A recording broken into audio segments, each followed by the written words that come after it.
All right. Hey guys, RanterInShades here. So that's my first Remember Rights stream style. And as the title says, this is just a, chill stream. I'm wanting this to be a chill stream. I'm sure the you-know-what is on a lot of y'all's minds, and I'd be lying if I were to say it wasn't on mine too. So if we end up talking about it, then so be it, honestly. You know how I am with, talking politics these days. I try to avoid it because I just don't like the mental straining that it does on me and what it does to my mood and all that. But, but at the same time, you can't, get too surprised or upset when, you find yourself being in a spot where it's kind of on your mind and something that you end up, having something to say about. You can't, it's not really your fault or anything like that if that happens. So if we end up talking about it here, then so be it. I do have a tab open of the live update map right now. And so far it's showing New Hampshire as veering red. It says it's updated as of 6:03, which is right now, so I don't know. Maybe I should take it with a grain of salt. I really don't know. Gotta get the pull-out stream, pull-out chat. Hey Atticus, you're in the chat, boy. And just to get some shit out of the way before I completely get chill, I voted independent, that is all. And that's good for you. Like, if there's any message that I want to get across to people, it's that if you haven't voted yet or anything like that, or if you have, you can just remember this for 2024. But vote for who you want to vote for. And vote for them because you genuinely like them. You agree with the majority of their policies, and the good outweighs the bad enough to where you feel comfortable enough voting for them. Have that be the basis of your vote. Don't let other people pressure you into voting for someone you might not want to vote for. And don't let other people make you feel bad for voting how you want to vote, because probably the coolest thing about this country is that we live in a place where, we can make our own decisions. It's a really cool thing and something that should not be taken for granted.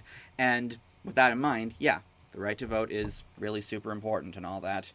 And, it's never something that I've disagreed with. So, I'm not going to be one of those people that jumps down on you for voting a certain way. Like, if you voted for Trump, cool. If you voted for Biden, cool. If you voted third party, cool. You guys know me. I'm not the kind of person that gets uppity with people for how they vote or what they believe, just as long as they're not dicks about it or anything like that. And there should be plenty of examples of that coming to your mind when I say that. And I'm also not going to be one of those people that, says, oh, I have a responsibility as someone with a platform to tell people to vote. Because I feel like a lot of the time when people do that, they're telling people to vote, and under their breath they're saying, for the person I want you to vote for. And it's like, one thing that comes to mind is the douche and turd episode of South Park, which on South Park's YouTube channel this morning when I woke up, they posted the clip of the Vote or Die song.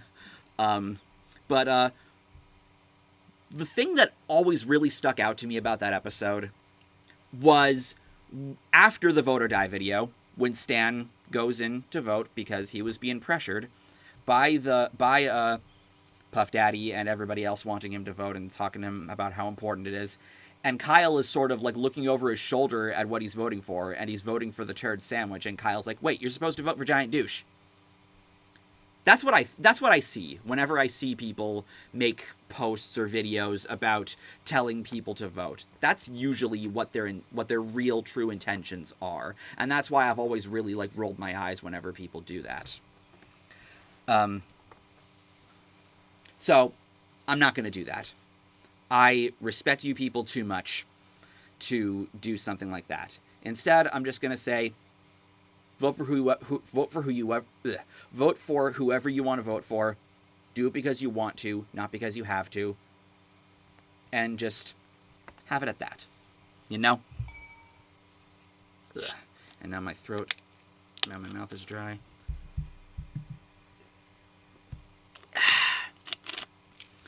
And I just got an email notification of Atticus replying to the comment I left on the video he posted today. I'm thinking the same way, but I do not want to jinx myself. Yeah, I mean, basically what that's in reference to was, one thing he was saying in his video was that there's probably going to be a civil war, and it's like, I'm not sure if I think anything like that's going to happen. All I'm really expecting is no matter who wins, people are just going to go completely ballistic. If Trump wins, people are going to complain just like they did 4 years ago.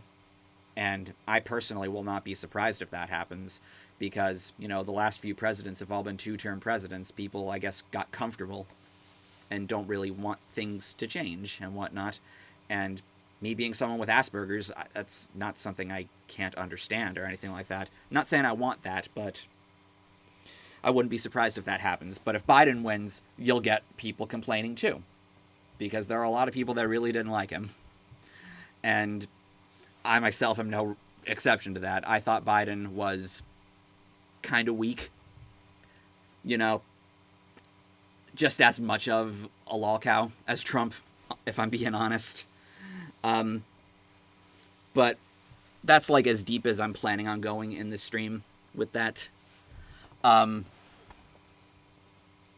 But point being, you're going to see some overreaction on either side, no matter who wins. And that's all I personally am really expecting. We will see what happens.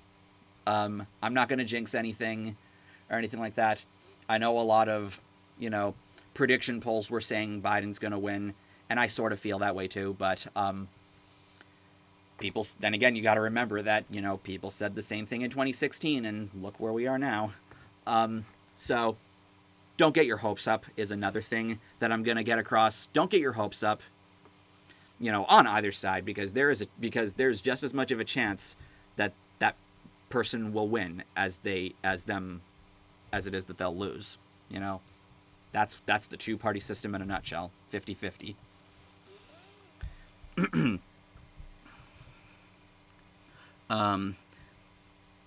Melanin Extractor 2020. Yeah, if you want to vote for the Melanin Extractor, cool. I'd like to see him try to do something with it, though. Vote for your conscience. Yep. I ain't American, so I can't vote anyway. Sometimes I wish you were. You're just sitting back with your pizza and gin coffee. Political opinions are fine, just don't be a David Korich or a Valerie Solanas about it. I'm not sure I know who either of those people are. Just don't be a certain Finnish man, is what I'm going to say. Have you listened to one Teenage Fan Club album? No. Freedom of choice is more important than speech. It's all sort of... That's basically all under the umbrella that is the First Amendment. Because choice basically is like the same thing, is sort of the same thing as expression. You're making a choice to say something. You're making a choice to express yourself a certain way. You're making a choice to take a certain action and whatnot. And the First Amendment is what allows you to do that. That's always been my favorite thing about the First Amendment. People hate change. I bet if Biden wins, the Trumpers will go nuts claiming it's fraud. Yep. That reminds me of something else I want to get out here, is if Biden does win. One thing that I would really like to see going forward if Biden wins is for people to shut up about Trump going forward. Like, the man's not president anymore. I don't think you really need to worry about what he says on his fucking Twitter and whatnot. Like, I guess you're free to still follow it. You're free to, I guess you're free, I guess, to talk about it, but I don't think it should be like the center of everyone's attention and whatnot if he isn't president. So I would like people to calm down about that. I can't stop you, but I'm just saying I would like to see that happen. If Biden wins, nuclear facial vacuum cleaner noises. Yep. I forget if the melanin extractor joke was explained in the last stream that I did on my birthday. But basically what the melanin extractor joke is it's a clip from Monsters, Inc. where Randall holds the vacuum sucky thing up to his assistant and turns him pale. And it's a reference to when Biden said, if you're black and you pick Trump over me, then you ain't black. It's a reference to that, and it is really hilarious. I was laughing hysterically for ages, so much to the point that I watched Monsters, Inc. that night. At least they're both lol cows, because who would want a sad cow president? I wonder who the last president that could be considered a sad cow was. Wacko, Shades wacko. Also, Dustin Nunn made a dumb video about the election, and I bet he doesn't know how to do a voter application since, to quote Josh Nichols, he's a child. I don't know. Dustin Nunn has been really weird. He made a video saying that he was going to be taking a break from YouTube because I guess his house was getting fumigated. He literally used the word bed bugs in that video, and he's back now, and apparently he lost respect for Trump. I forget why, but that was another video he made. He's still being talked about in the servers I'm in. I kind of wish he wasn't, because I feel he's kind of old news at this point. Dwight K. You spelled his last name wrong. Shirt. It's Schrute. Dwight K. Schrute for president. Trump will deny the result and start a coup. Yeah, I totally expect him to, just overreact. Like he was pretty much acting like, he had this in the bag and whatnot. Again, I'm not going to say for sure that will happen, because I don't want to wake up tomorrow and be like, oh, I certainly sounded like an idiot in this fucking stream. Like, I don't want to do that. And another thing that'll happen, Atticus is saying there, if Biden becomes president, is basically he's going to press a button that will launch a nuclear missile, and then, whatever that person's name is, will come in and be like, Mr. President, you almost started a nuclear war. What are you going to do next? And then Biden is just going to say, I'm going to escalator land.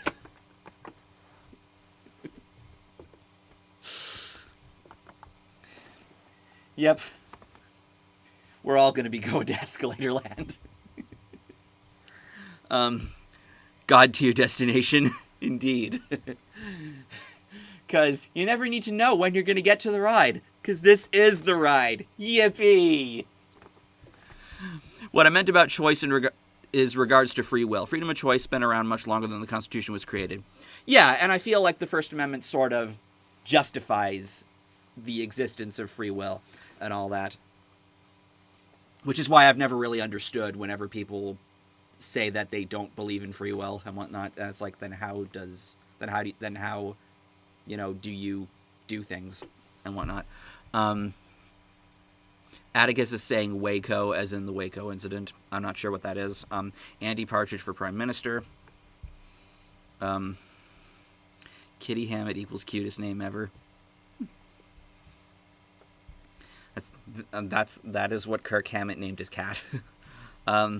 Speaking of which, am I the only one who feels Dustin Nunn is like Chris Chan in the sense that he's childish, innocent, and doesn't know how to be independent? Like, he can't live in an apartment? No, you're not the only person who thinks that. Everyone has made a comparison to Chris Chan with him. Myself included. Waco's worth a look into if you want to see another example of a religious cult going extremely wrong. It would make for an interesting Dankula Mad Lads episode. And if you don't know, my boy Addy is a major simp for Count Dankula, in the same way that I'm kind of a simp for Emp Lemon. Which, by the way, last night I watched his Trump video as, like, mental preparation for today and all that. Y'all should watch that video if you haven't seen it. It's amazing. When's the ride gonna happen? This is the ride. I mentioned that in my Oklahoma City video. Oh, yeah. I don't really have much of a memory of a lot of your historian videos, but you have made some good ones. The 10-cent beer night one I thought was pretty entertaining. The To Catch a Predator one was awesome. The one that I collabed with you on the Salem witch trials was, although he wrote most of the script, I think it came out legitimately well and whatnot. I enjoyed recording my parts there, and if you haven't seen that video, go check it out. Speaking of which, I guess because of the election, remember the 2002 PBS cartoon Liberty's Kids? No, because I wasn't watching PBS in 2002. Upcoming video, What's Wrong with ABBA? I'm actually not a fan of ABBA, so no. That ain't gonna exist. I'm not sure what I'm wanting my next video to be. We will see what I feel like doing.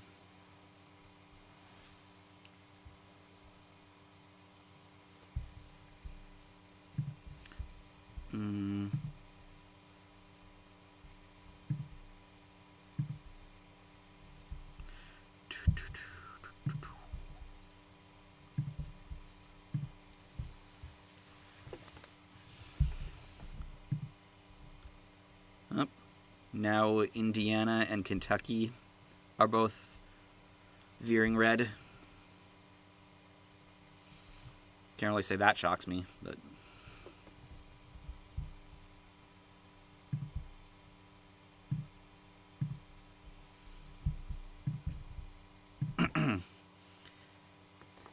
him I'm not really super into either. I never really listened to very much him outside of the song Wings of a Butterfly, which has a really, really cool riff. I don't know. They've never really been a band I've really put much thought into.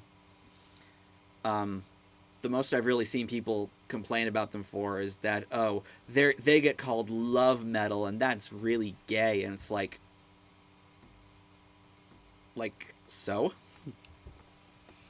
We getting a Mary Dansmus video this year? I am planning on it. That might be the next video that I make. I'm probably going to shoot that video very soon. I'm planning on making it, but there is a part of me that, is noticing freaking... He's making rants on his drumming channel. And it's like, why? This is supposed to be a drumming channel. You're supposed to be done with ranting. You're supposed to be done with YouTube in general and whatnot. Just fucking make up your fucking mind already. So that's the only thing that is kind of hindering it. I still would really like to make it because I'm really proud of the script. I think it's going to be really, really funny. But,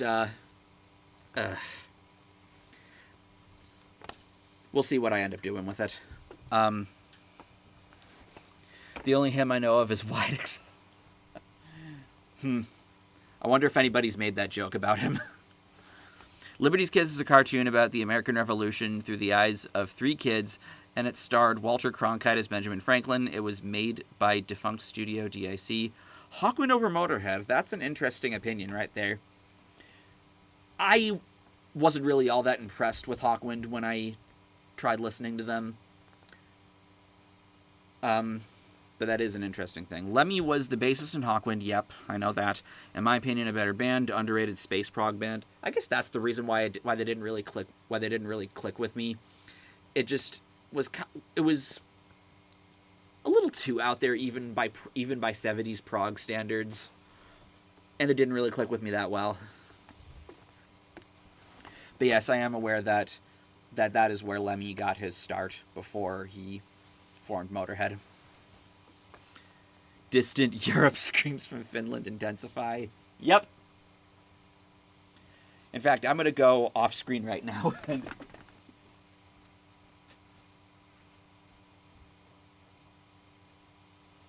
Europe! Europe!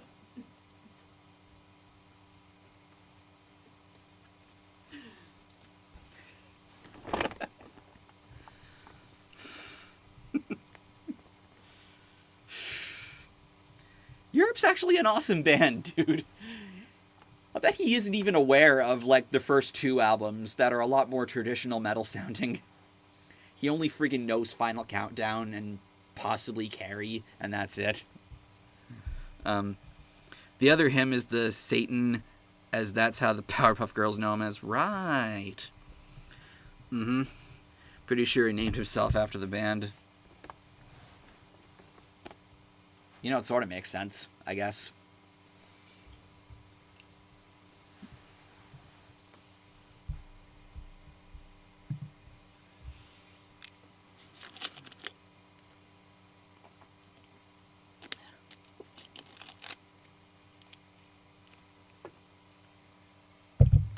Oh, I'm seeing a comment I missed here. Please do not do a video of what's wrong with Motorhead. I'm not planning on that anyway. I'm honestly not the biggest fan of Motorhead. They're okay. They're not bad. But they're a band I kind of view as kind of overglorified and whatnot. And I never really thought their music was that exceptional. It's all right. It's fun, you know, traditional metal, hard rock, and whatnot. And Lemmy is definitely a character. But yeah, that's like the most of what my thoughts tend to be on them. Carrie is a real guilty pleasure because everyone loves Final Countdown. Yeah, it's an okay ballad. Final Countdown is my favorite album of Europe's. Listen to the songs Danger on the Track, which was my transition clip in the Danger Danger video, and Ninja. Those 2 songs are excellent. And, by the way, you know, I am in fact wearing my Danger Danger shirt because, you know, no matter what happens today, standing together, now and forever, we're gonna rock America. Rock on.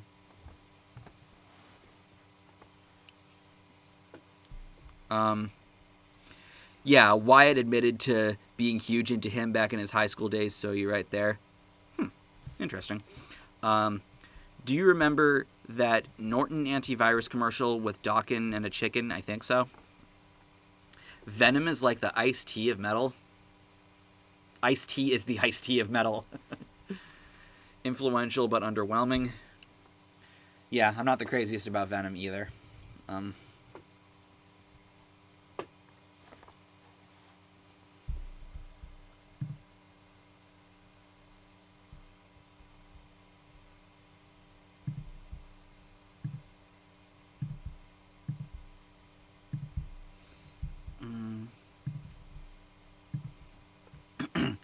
Europe Out of This World is not a bad album. Sick of Final Countdown. Song sucks. Final Countdown's a good song. It's memorable. It's got a cool solo, a memorable keyboard line. But I think it kind of overshadows the rest of the album. And Out of This World is good too. It's the first album that they made with Key Marcello on guitar, because literally, like, after the Final Countdown came out, John Norum left the band and went solo. Like, that's an interesting time to go solo, right as your biggest album drops. But Ice-T's the Ice-T of metal. Yep, I literally just said that a little bit ago. Body Count's pretty good. I listened to Bloodlust all of last week. Body Count is excellent. They're interesting and, again, very excellent. I like Ice-T as a frontman. I think Ernie C. is a pretty awesome guitarist. I know everyone hates BOTDF, but to you, worst BOTDF song, all of them doesn't count. The one song that I know by name is Crucified by Your Lies. The video, the song that Official GATG did reaction / commentary on.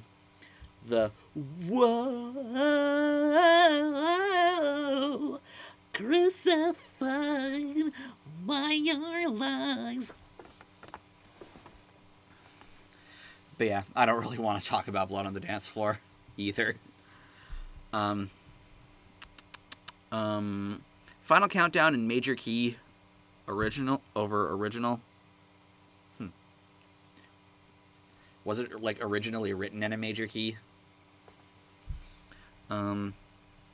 Danger Danger's second album, Screw It, is worth checking out, just as good as the first album. That's my favorite of Danger Danger's albums. My favorite song of all time is on that album, Beat the Bullet. I do agree that it's better than the first album, but it's no knock on the first album. The first album has a pretty excellent sound on it, but the second one is where I feel the guitar work really shines more.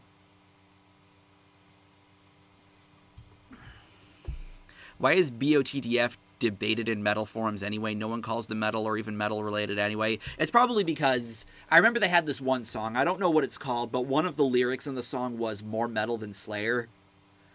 And since Slayer is freaking mentioned, you know it's going to get under their skin. And that's like the most I can really rationalize, other than they just hate the just crunkcore stuff in general, or they're just wanting to talk about the guy being a predator and all that. Michael Jackson's BOTDF is the only thing called BOTDF. I've never even heard that song, and I agree. For God's sake, no one does that anymore.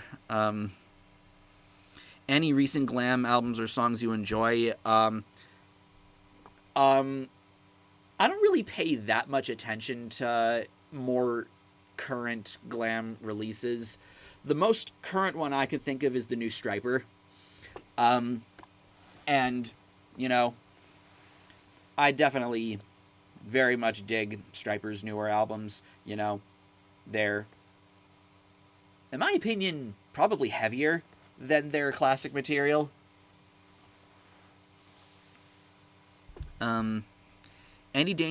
Danger Danger, Get Your Shit Together is a fun song off Screw It. If you haven't seen my Danger Danger video, go check that out. You know, that is a song I talk about in the video. It is a really fun song. Well, people actually took that line seriously. Yes, because, you know, metalheads can honestly be really dumb sometimes. When it comes to EDM, favorite EDM genres, none, because I don't listen to EDM. Like, there are songs that are EDM that I have some enjoyment for. It's just not really a genre I listen to. Sounds more power metal-ish, but still great. Yeah, exactly. But yeah. There's also Steel Panther, of course. That's, you know, the apex of modern glam.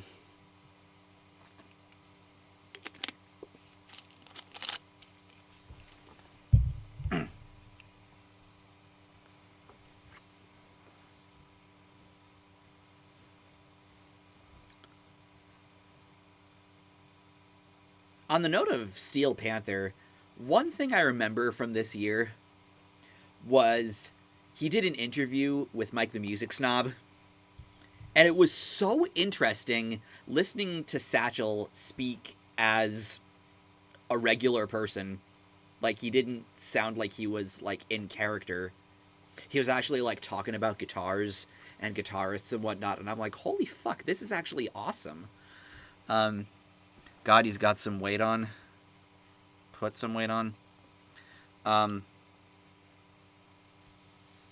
Who are you talking about there? L Dude Rocks. I'm not keen on EDM. Japanese techno / melodeath band Bloodstained Child would like to know your location. Heh. Oh, Kentucky changed to blue. Wow.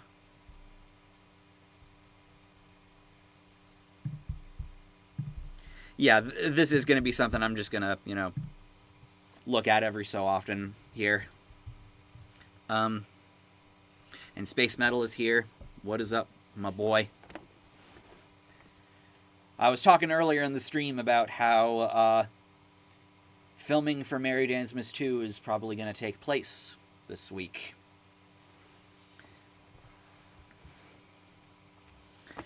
And one thing I want to do before that is I want to make sure that nothing in my Metallica shirt gets keyed out. Because I want to wear that shirt in the video, but I'm not going to if anything gets keyed out.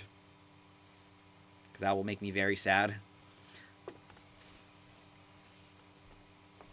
Jokes aside, BSC's Epsilon album is pretty good, at least worth one listen. What's your favorite Lividity album? Don't know who that is. The hype for the sequel is real AF. Mm-hmm.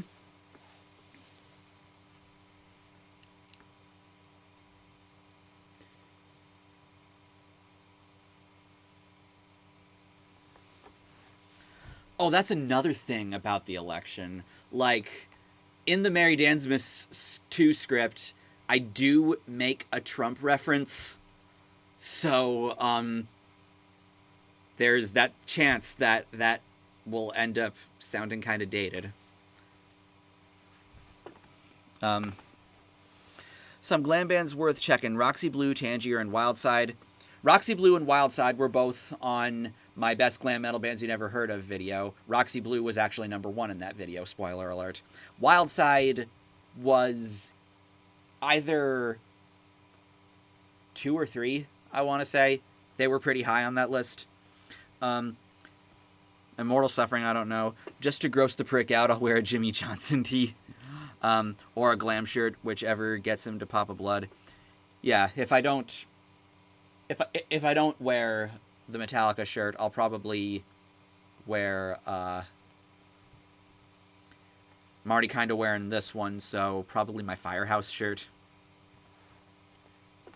Your thoughts on the Cats 2019 movie? To me, it sucks and is freaky looking. I haven't seen it, nor have I actually seen the show Cats in general. All I know about it is those weird designs, and all I was thinking that whole time is, like, why would you design characters this way? Why does this need to be a movie? Like, I can buy people wearing those costumes in, like, a stage production and whatnot, but I don't think anyone wants to see CG-looking cat-human creatures. So that's, like, the most of my thoughts on the Cats movie that came out last year. Tangier are sort of hard rocky. I wouldn't say their sound is super eclectic, from my memory anyway. They're all right, I guess. The one song that I heard from them that I thought was pretty good was Ripcord. You can check that out. Oh, look what we got here. A guy throwing the poser card. Oh, man. Oh, man. This is giving me some nostalgia. Yeah. If you're looking to talk extreme metal on here, I don't think I'm your guy. Coffee, who's in the chat, is your guy. But, and if Atticus is still here, then he's your guy. Me, I'm not really an extreme metal guy. Not much of one anyway. I don't really go out of my way to look into a lot of... It's something that I think most people that watch my channel know about me. So,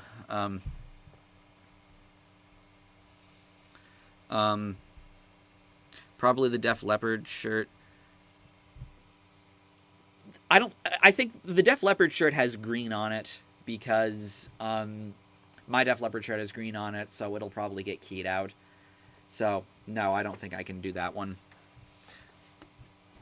But yeah. Want to know what came on before this? Def Leppard! And then there was some other band called, like, T and Y, Y and T, I don't know what the letters were, B and S. Also, Cats is probably the first movie to get a patch to fix the bugs like a video game. What's next? Movies with microtransactions. We're all posers down here. Pennywise laugh. Yes. Everyone I don't like is a poser. Exactly. Geez, was John possessed by Hades or something? No, that is an insult to Hades. No. No, no, no, no, no, no, no.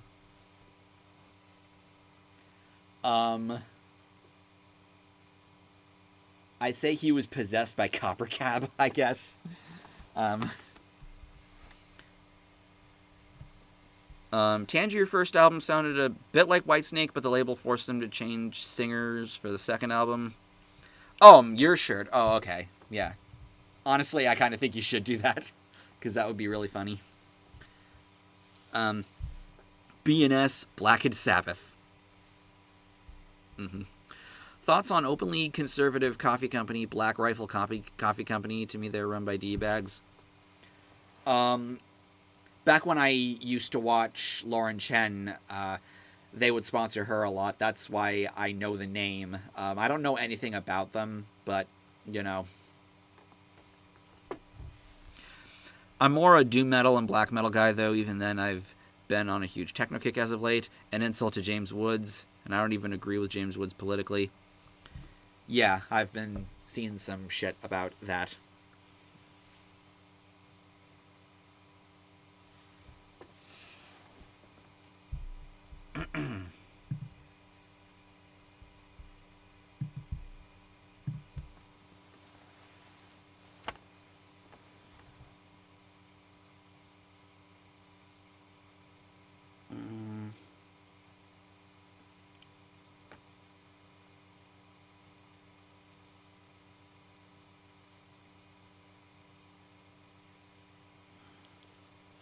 Good thing Copper Cab is calmer and is now the gamer from Mars. Wow. They do kind of look alike.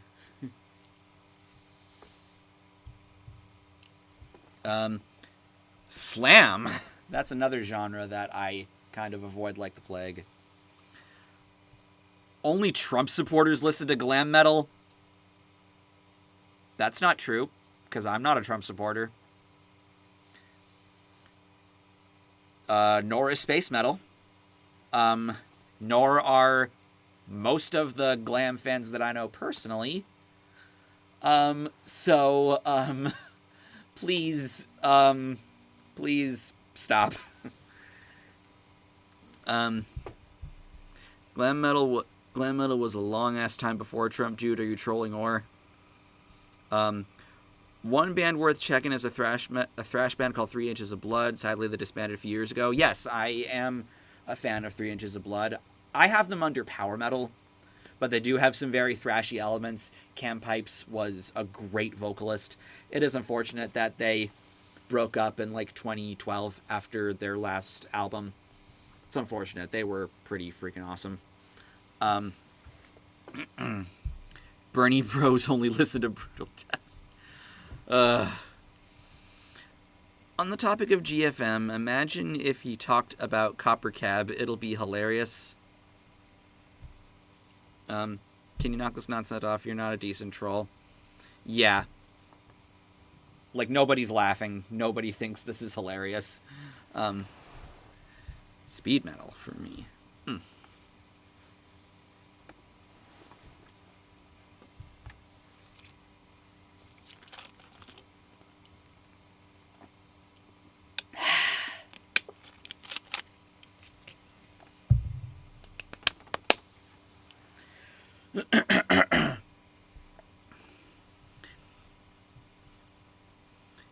PM Rants did talk about CC.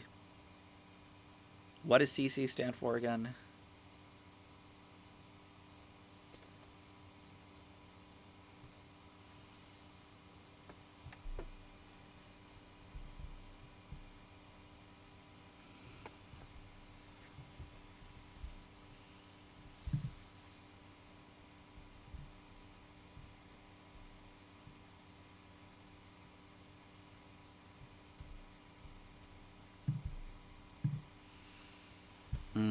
Oh, yeah.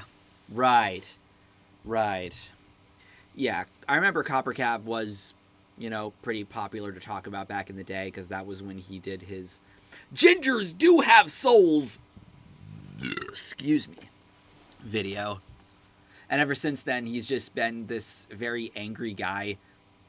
I also remember in 2017, he was, like, freaking out at Bering. I remember that was a thing. I've been stuck on Ambush's Desecrator because I thought I didn't have the album. I meant to buy Firestorm, but bought the same 2015 album by them again. Hey, good for you for supporting them. Remember Blockbuster Critic? I do remember Blockbuster Critic. I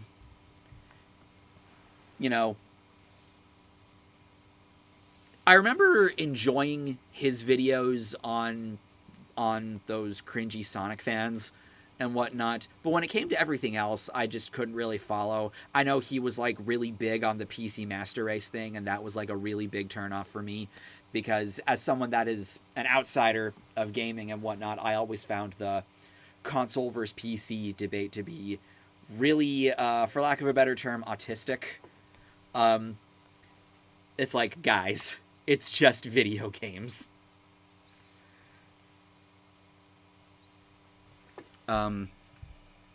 CC equals Cannibal Corpse. That too. So because of that, it's the only CD playing in my car.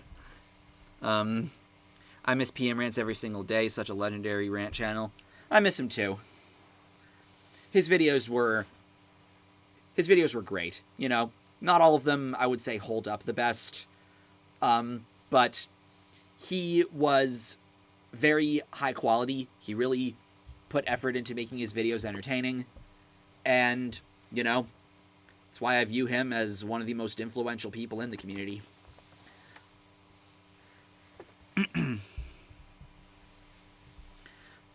Okay, that was a growl there you did. CC equals Coffee Chugger Booyah.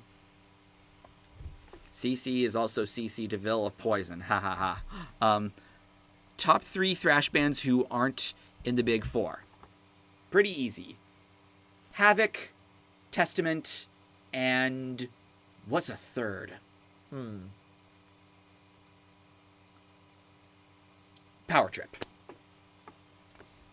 There we go. Cannibal Corpse is a hell of an insane death metal band, but man, their lyrics are over the top, blood and gore shtick. You friggin' fricks!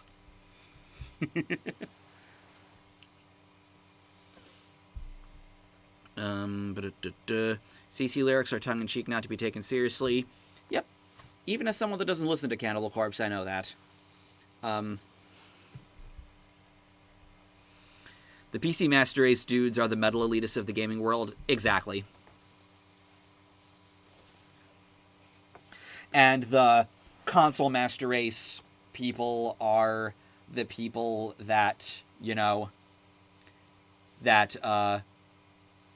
go to every, like, metal elitist video and complain and all that. Creator, Sodom, and Annihilator. Those are good, too.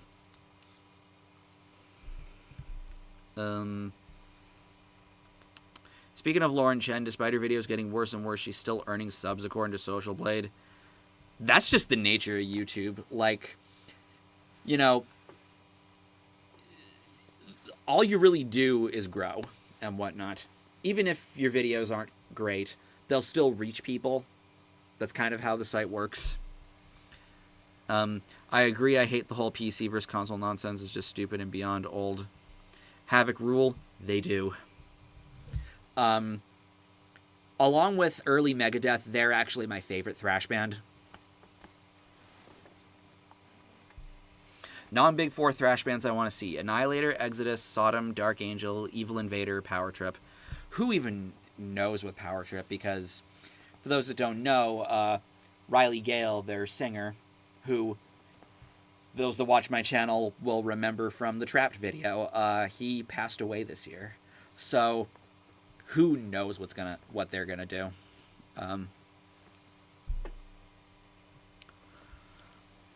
His brutal death grindcore as a music video sadly still lives on despite his denouncing the video, as I still often see people use the same arguments he used. Yeah,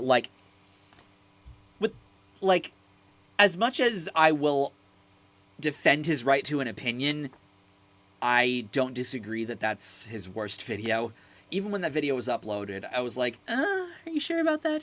I mean, you're free to like what you want to like and all that, but I'm just not sure I like this thought process. Check out Dying Fetus too. Do you have any other deep interest besides music, like books and movies? Movies, a little bit, yeah. Like, sitting up across from me is my ever-growing movie collection that I always, add stuff to and all that. These 4 big disc books of movies and all that. Sees Shade streaming, another YouTube I routinely watch. Kamikaze Games also streaming. Fuck. Lauren is also butt buddies with military brat, to quote Atticus, Tommy Lahren, aka Angelica Pickles. Wow. That's actually a really good comparison. The only thing I like at all about Tommy Lahren was when I first heard of her was when she was debating Trevor Noah. That's the only thing I ever liked about Tommy Lahren. Other than that, I thought that she was kind of a bitch.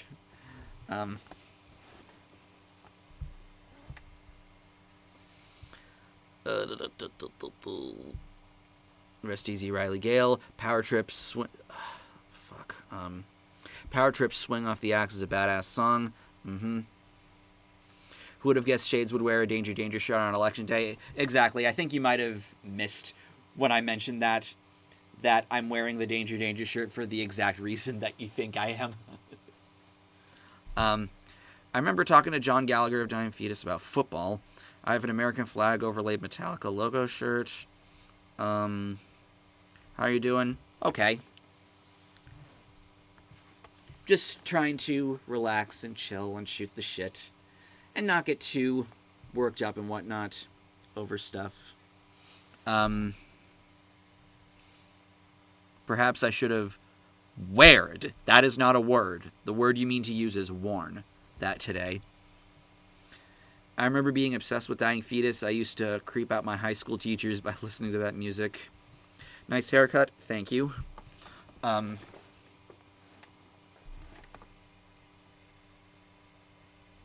Power Trips badass. Rip Riley Gale. All out on the back street. Yep. Out on the back streets, I hear a heartbeat. We are gonna rock America. Tommy just seems like she's always mad for no reason. Yeah, same with Caitlin Bennett. That's her fucking name. The gun girl that I never understood why she was popular. Tommy, to show how bratty she was, refused Trevor Noah's cupcakes he made as a peace offering and threw Shane Dawson and his boyfriend from her party just because they were kissing. Okay. Wow.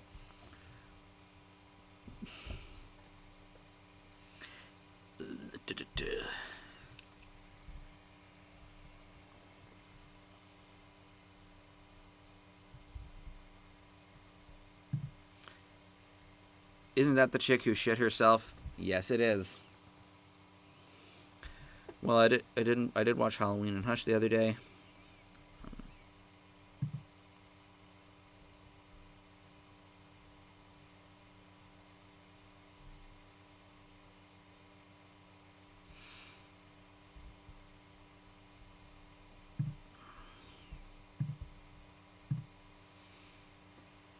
Caitlyn acts like an edgelord sometimes. That's the problem I have with a lot of those kinds of people is I just see them as kind of forced contrarians. And forced contrarians I don't really have a lot of patience for. Shitted and farted. Also, since you like Drake and Josh, thoughts on iCarly? When iCarly came out, I was entering my I'm too old for kids stuff phase, so I didn't really enjoy iCarly that much. I thought it was okay, but I never really got too invested in iCarly because I was just moving on to watching other things at the time.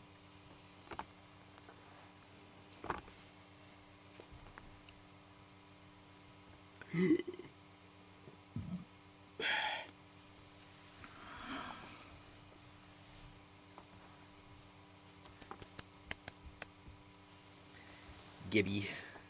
That is a person.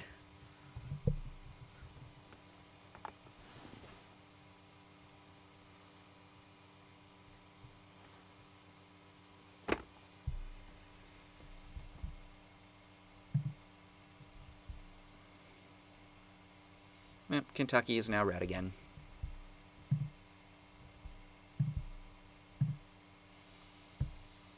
Fred Durst was the greatest slam dance singer of our generation. Indeed he was. But you never ever truly moved on from Hercules. It's pretty sad. Dan Schneider is a huge creep like MDA. Yeah. He is a creep, just a different kind of creep. If for those that didn't notice in the favorite rock theme songs video, when I show the Drake and Josh title card, there's a PNG of a foot next to Dan Schneider's name because he loves them feet. I remember in middle school when the Diary of a Wimpy Kid movie was coming out and everyone was excited for it, and I felt the only one who felt the opposite. Limp Bizkit and Tool are for people with social skills. Okay, you say that like it's a bad thing. What happened with Dan Schneider? I'm enormously uncultured. Something came out about him having a foot fetish and kind of taking the kid star girls backstage or something for this feet stuff or something. I'm not even really all that sure, but that's the most I could really rationalize. All I know is that he likes feet. I went through that I'm too old for kid shit phase in middle school. Yeah. Basically, sixth or seventh grade to about 10th or 11th was when that phase was for me.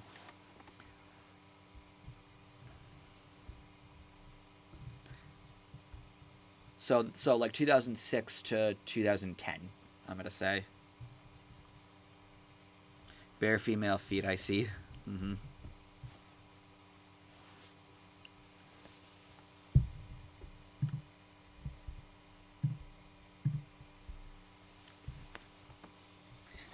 That's what he likes. And it's weird.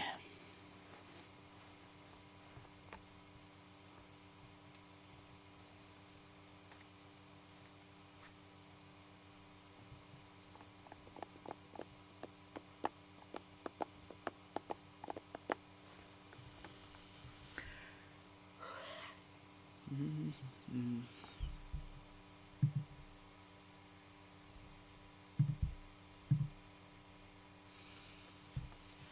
2012, I grew out of the I'm Too Old for Kid shit phase.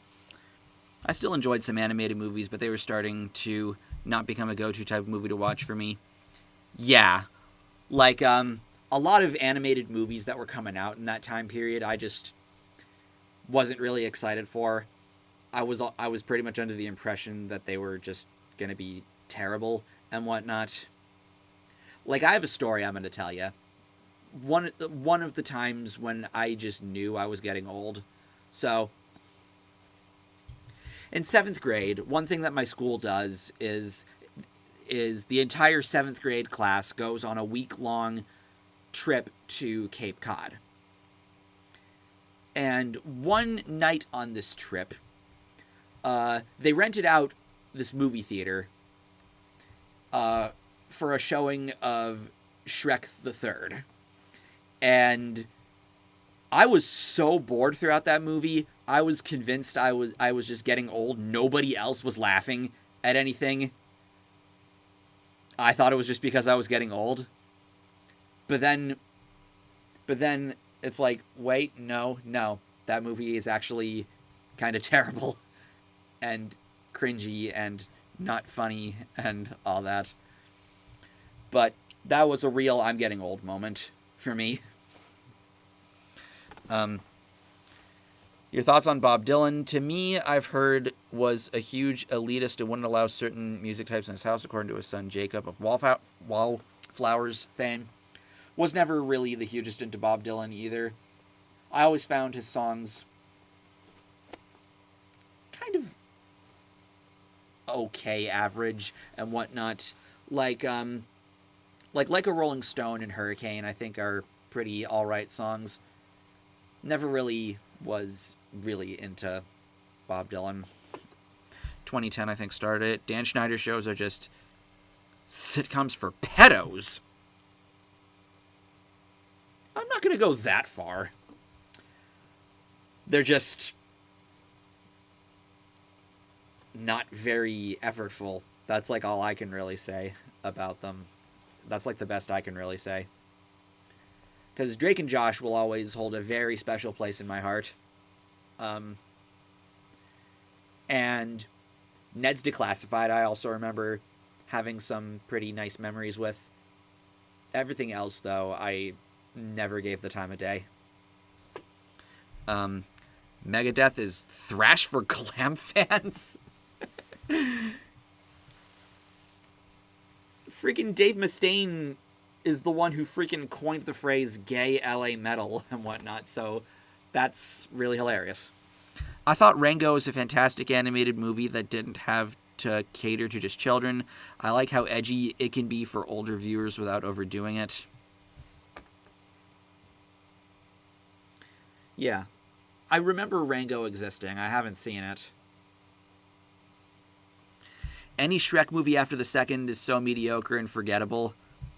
I agree, but at the same time, freaking Schaeferless made a very sensational review of the fourth one. But freaking the third, I will always remember just being so bored watching that. Who is the worst Hey Arnold character aside from the greedy Mr. Pataki?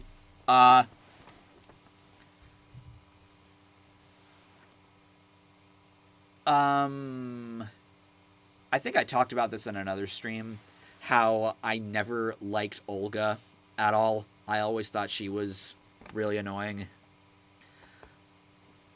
and very kind of uptight and head in the clouds and all that. And I always just kind of hated her in just about every episode that she's in.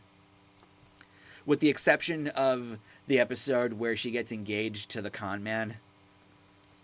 But even then, it's not like she really has that prominent of a role in that episode. That episode is really more about Helga coming to terms and realizing that, yeah, she cannot marry this guy because he's gonna fucking skip town with all the money that he's gonna get. And, you know, he's a freaking putz. Nah, Ned's Declassified as S tier. Yeah, I remember it being enjoyable. Just not as good as Drake and Josh. Who'd win in a contest, Dan Schneider or Quentin Tarantino? John called it gay LA music too. So much for someone calling people out for using homophobic slurs. Right. But yeah, he freaking ripped that from fucking Dave Mustaine. To me, Mr. Pataki is a Trump wannabe. He kind of is, actually, yeah. You know, he's all about the big business.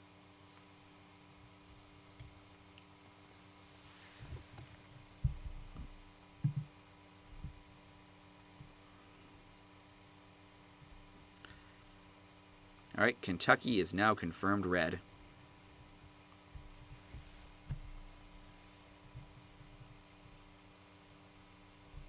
and Vermont is now confirmed blue.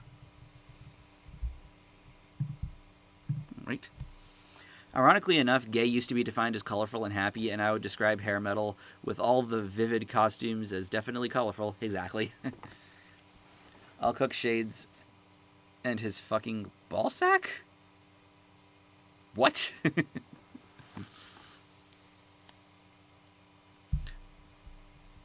Grotesque, brutal death metal against homophobia.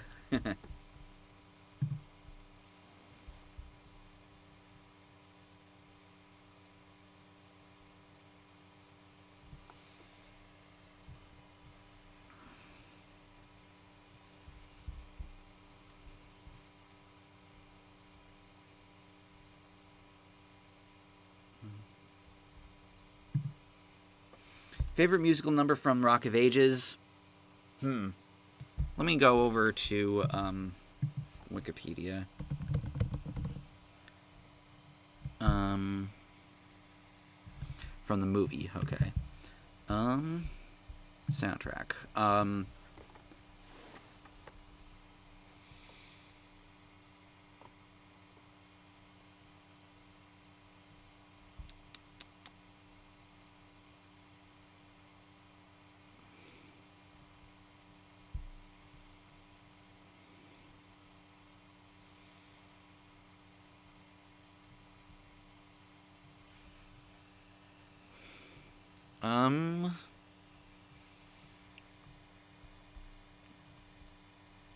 Probably Here I Go Again by Whitesnake.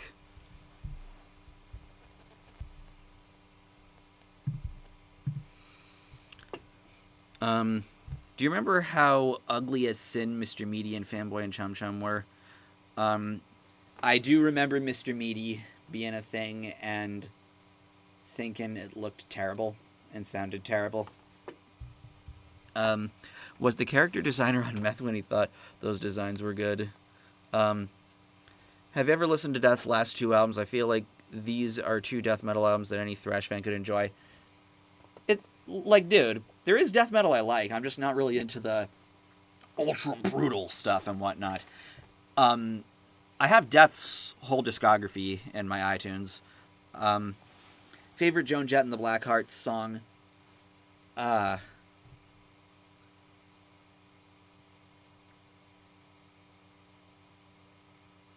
Kind of leaning towards Bad Reputation for that one.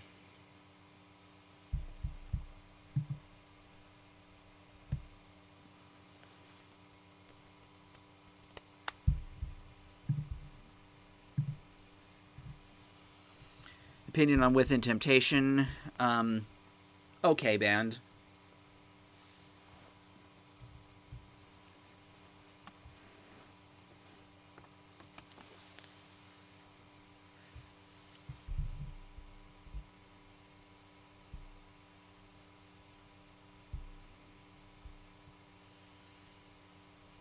Hate Myself for Loving You.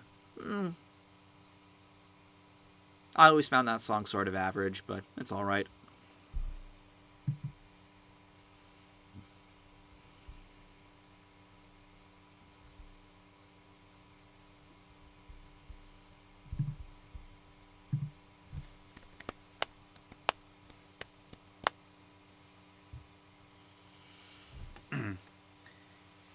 Did you ever see Deathgasm? No, I haven't, but I have the movie sitting in my collection up there. With that said, maybe the band Deceased might be worth your time. Gonalock described them as what if King Diamond were old school death metal, and frankly I'd say it was onto something. Perhaps. What about Jackie Evancho? Despite the controversy of her singing the national anthem during Trump's inauguration, I don't know who that is. One of the most overrated songs in your opinion?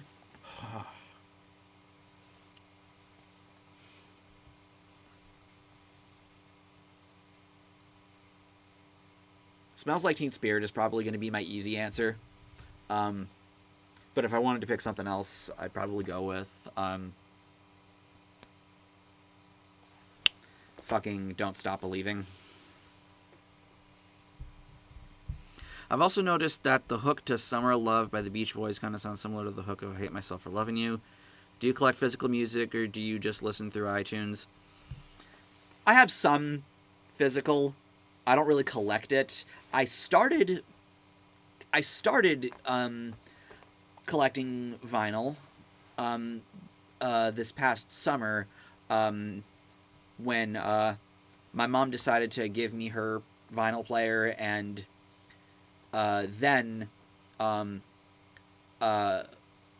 my aunt asked me to go over to her house to look through my late uncle's vinyl collection and see if there was anything that I liked, because, you know, this was somebody that would, you know, talk about prog rock with me sometimes, and I took a good, like, 20-something records from that collection, and I've bought a couple.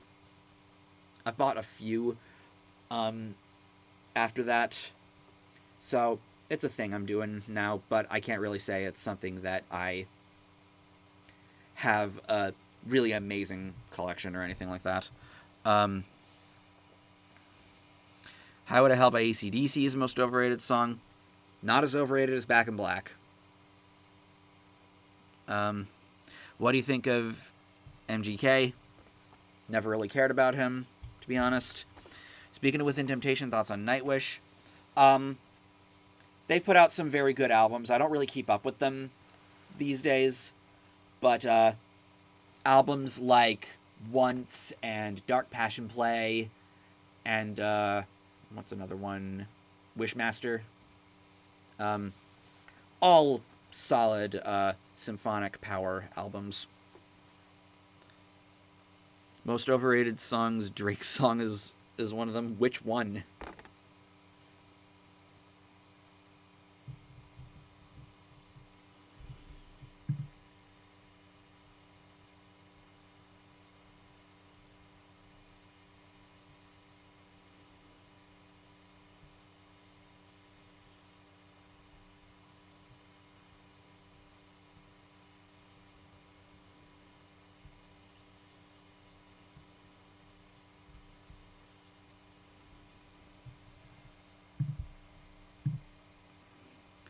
Thoughts on Gojira? They're awesome.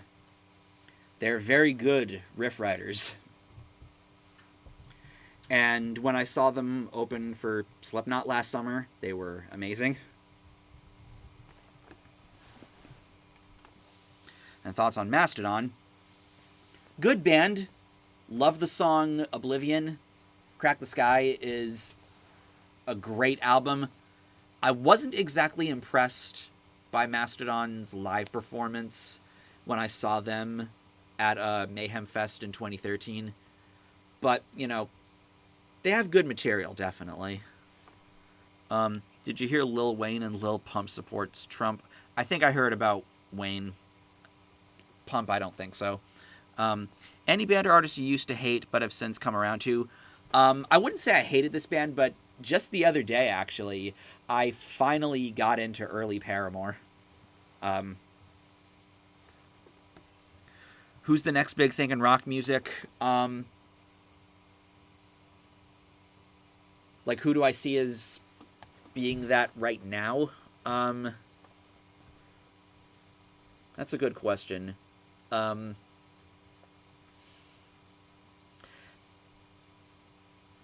mean, people are acting like Machine Gun Kelly is that, but at the same time, I have not been hearing amazing things about that pop punk album that he put out. I'm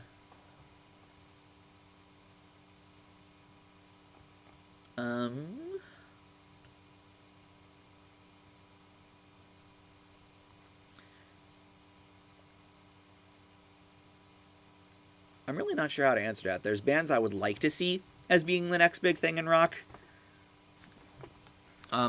I saw Slipknot for the first time in January. Killer live show. Yeah, their live show was awesome. Had a really great time at that show.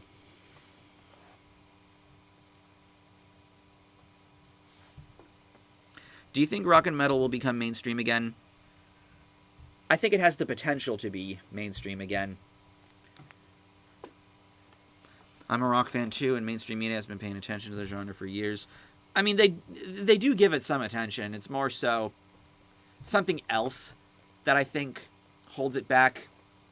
And as I said in my Why I Hate the Rock is Dead argument video, I feel the biggest things that hold it back are over-reliance on nostalgia and gatekeeping.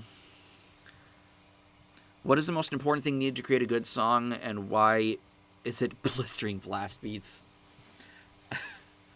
Blast beats certainly are fun.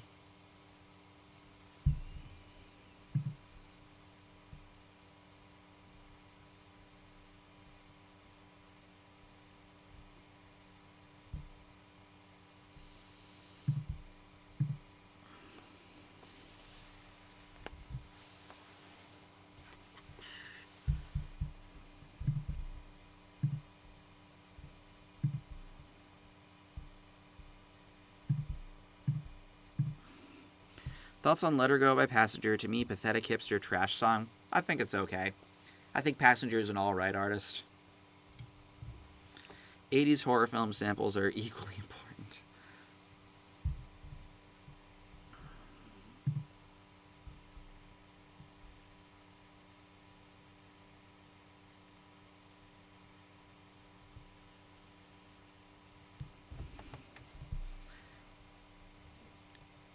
Ooh, Georgia has blue in the lead. Ooh.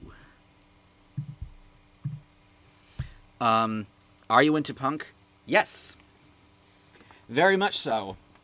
Pop punk and hardcore are two of my favorite genres of music in general. And, you know, stuff I have a lot of fun with.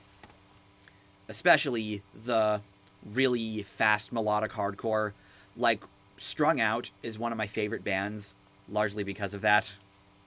As are bands like a Wilhelm Scream and Mute and No Trigger, and Strike Anywhere. All awesome. Has the ranting community been going through any drama as of late, or has everything been chill? I don't know. I mean, there hasn't been any, like, internal drama, thank God. Any drama is more so just stuff that we all just, you know, collectively have our fun with or something. Like, the Dustin Nunn thing was probably the most recent example of that. I'ma burst everyone's bubbles. Metal is already mainstream again. Just look at the Doom 2016 and Doom Eternal sales numbers. Yep, Doom and Mick Gordon is definitely something that helps with that. And on the topic of Mick Gordon, him producing the newest Bring Me the Horizon album, that was wow. Really, I don't see any. Well, yeah, because you're looking at the Billboard charts. Really, you're having to look elsewhere because, you know, I don't think Billboard is exactly the place. Rollins Era, Black Flag, and Fugazi are the best punk bands, IMO. I personally prefer Rollins Band over Black Flag, but Black Flag is still pretty good. All I see is mumble rapper and Korean boy band crap. That's generalizing. What happened to that ranter in the brown woolly hat? Oh, we were making fun of him earlier in this stream. He's a fucking chode.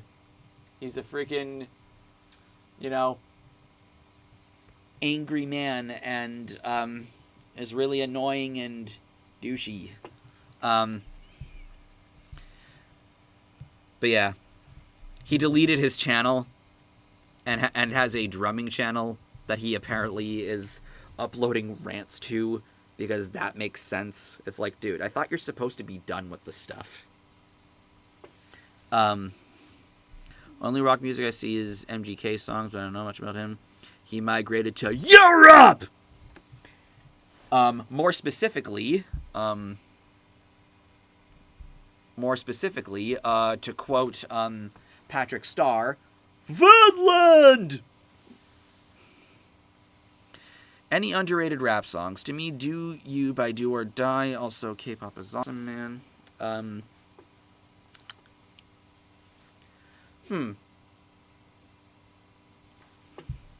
don't know. There's a lot of there's a good bit of rap that I wouldn't exactly really call mainstream. Like,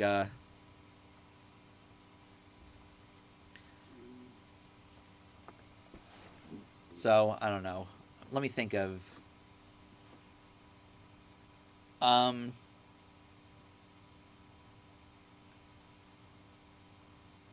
One rapper that I always thought was pretty tight, that I always considered pretty underrated, one that comes to mind is Tame One.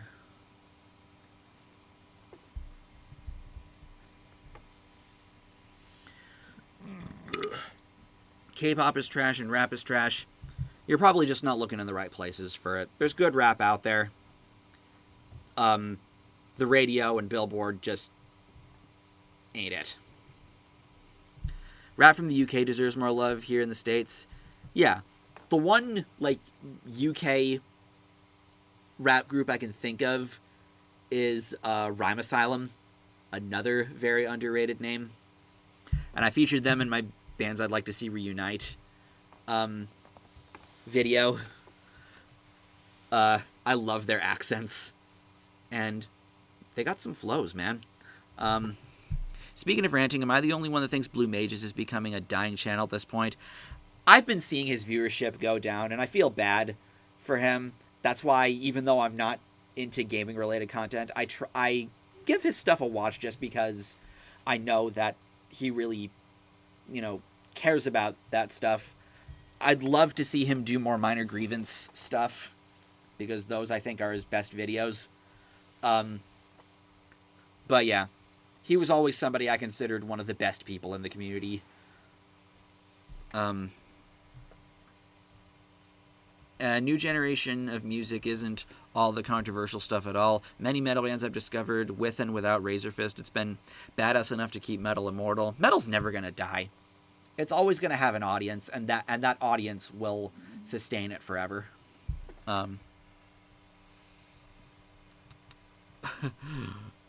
Okay, Boomer. Yeah.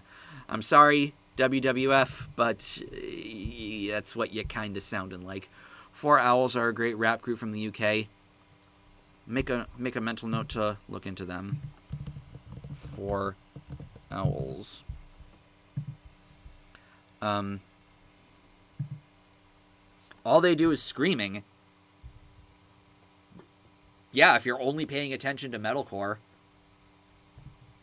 which isn't the only modern metal that exists, man.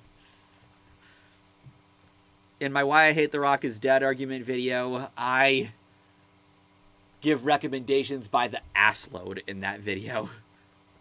So, yeah, saying modern music is bad is the most boomer take. Pretty much. Mm-hmm. Do you hear Metallica scream, or Iron Maiden, or Ambush, or Judas Priest? Do they sound like screaming? Not even close. Sorry, dude, but your comment is absolutely stupid.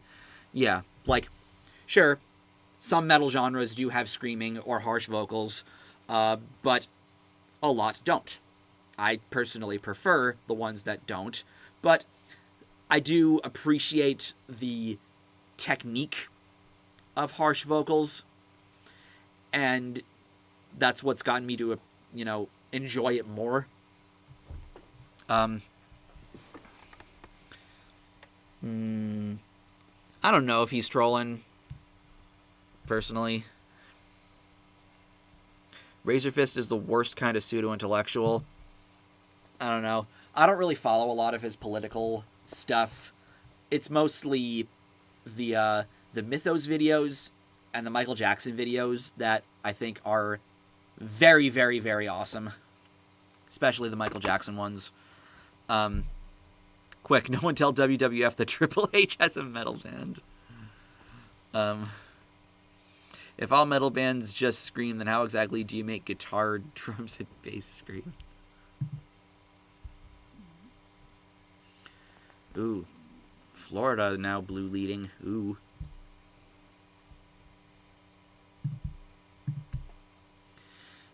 But yeah, dude, you gotta broaden your horizons. You gotta look elsewhere for good stuff.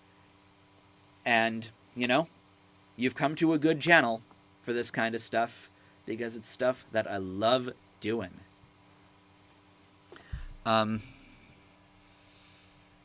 He was stupid bird ping-ponging from both the left and right in politics in one of Shades' streams when I first... Oh, really?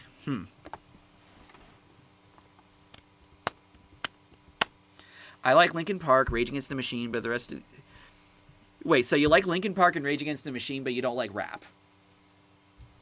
I mean, both of those bands have rap vocals.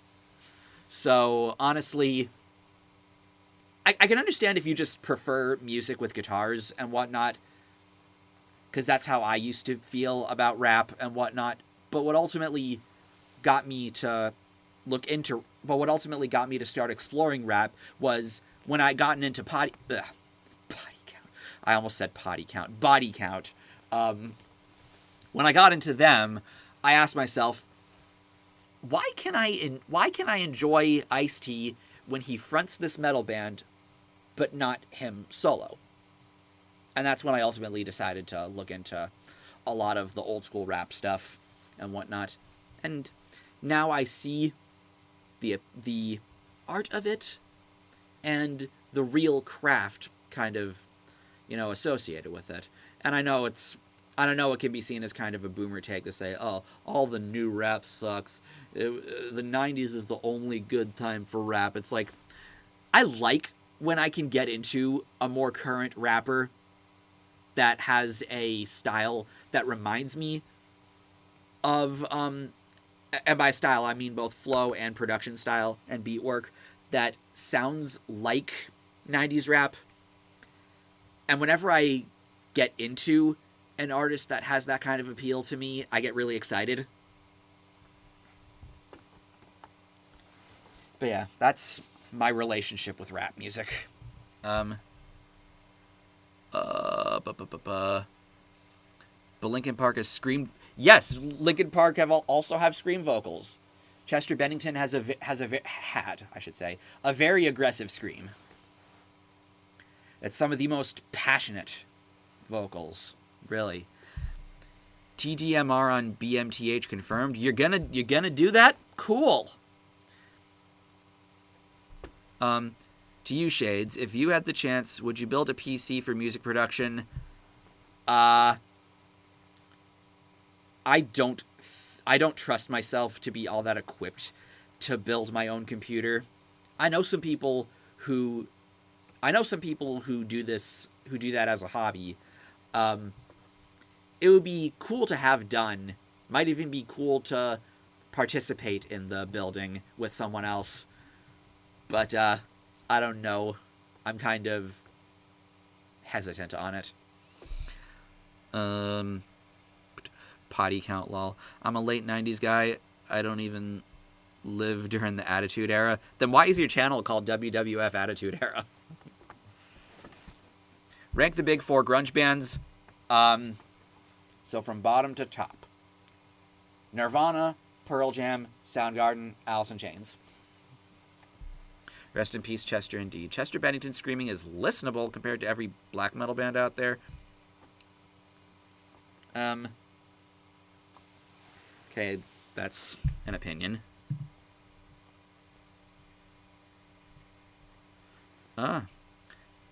New Hampshire now turned blue. Who? This is interesting. Very, very interesting. But yeah. WWF, you have some weird standards, my friend. I think if you let go of any bias for a moment and just listen to stuff, you'll find that there's not that much separating the stuff you do like from the stuff that you have this idea that you don't. Like, that's how I was able to get into any of the death metal that I'm into, is because of that. Favorite AIC album? Dirt. Lol, WWF is a boomer, confirmed. A lot of modern black metal uses cleans now. Also, your opinion on girly instruments like the harp and the flute? Harp is really pretty sounding. Flute, if it serves its purpose, then nice. You know? If it, adds to the tone of a scene or something. WWF is one of the most weird commenters ever, probably most confusing. On one hand, he was giving SJW agendas grieve, then says boomer mentality needs to end. I wish every album had the same production style as Transylvanian Hunger by Darkthrone, and I agree, Shades, I'm not big on 2010's pop until I listen to Ariana Grande, and her music is pretty cool. Her new album was alright. Had some decent stuff on it. Liked it more than Thank You Next. Didn't like it as much as Sweetener. Also, can I point out the irony of WWF being extremely elitist in some of his stances while being subbed to you? Yeah. Like, honestly, I do find that kind of funny, but like I said before, if you're wanting to find stuff to get into that you might like, again, you've come to a good place, sir. And like, there are a lot of videos where I give recommendations. Like, if you don't recognize a name, I'm sort of implying that I want you to check them out. I have a whole music I like video that you can look at, and if they're part of a genre that you're into, and you haven't heard of them, check them out and see what you think.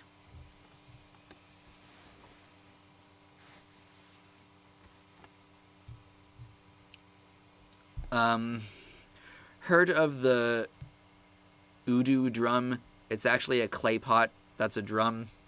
I might have. I don't know. Elitism is important. That I'm not sure I agree with.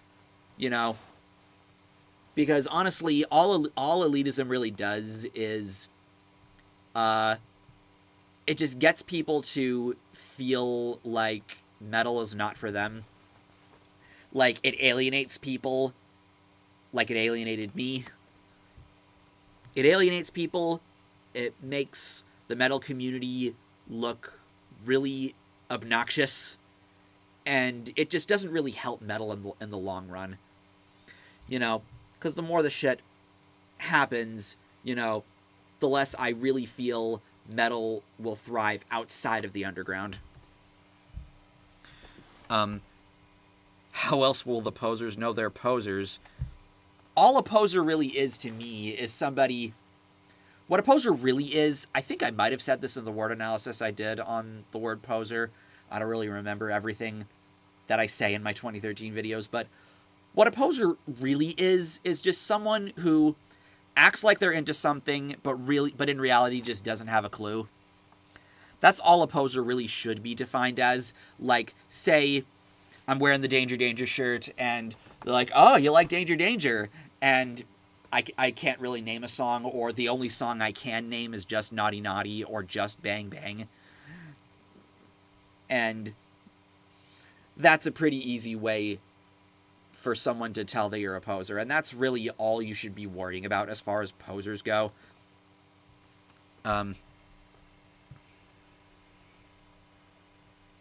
Weirdest instrument you've known? I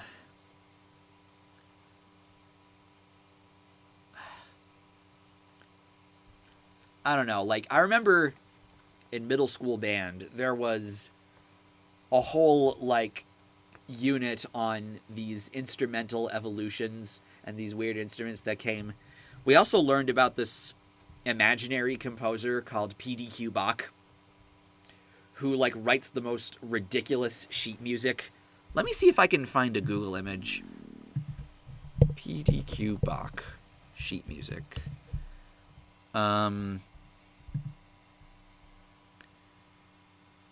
No, wasn't that. Oh, okay. Let me quickly switch over to webpage and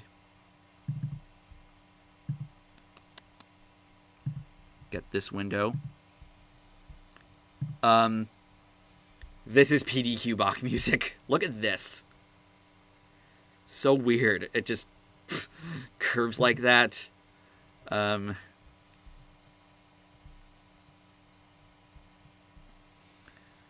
Where's another one? That's a lot of notes.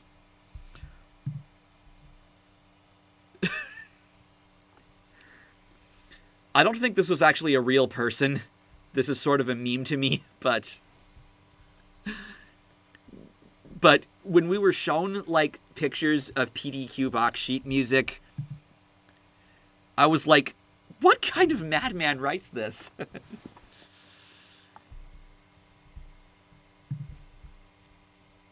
Back over to main window.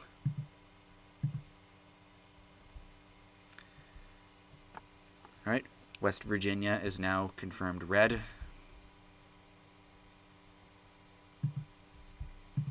All right.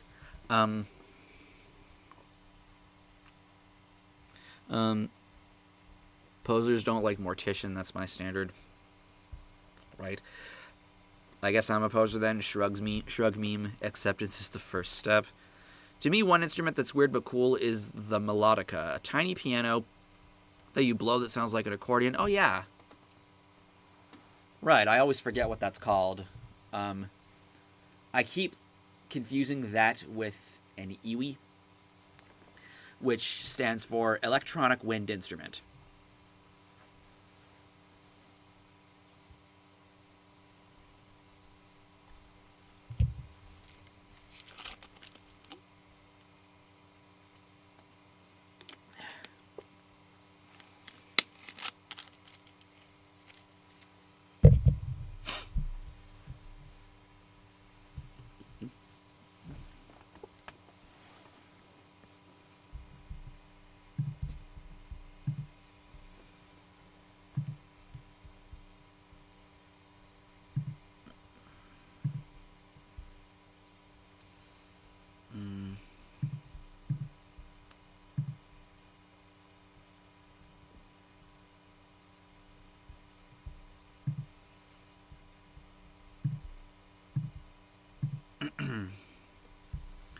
If Trump wins this election, Americans should be punished by being forced to listen to Tool. That's not a punishment for me.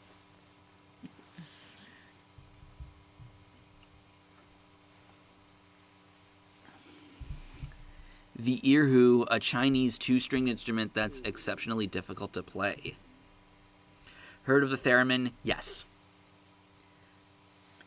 I have heard of the theremin. It's an interesting instrument.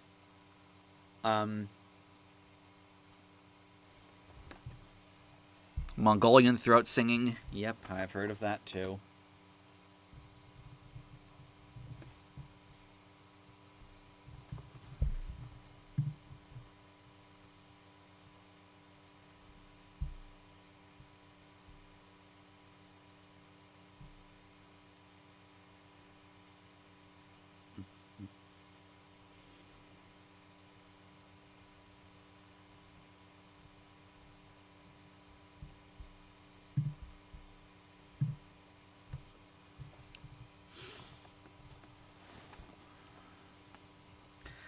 I liked Tool until they released their most recent album. Then it made me retrospectively hate everything they've released. That's too bad. Also, since the weakest link is back, would you join? What is that?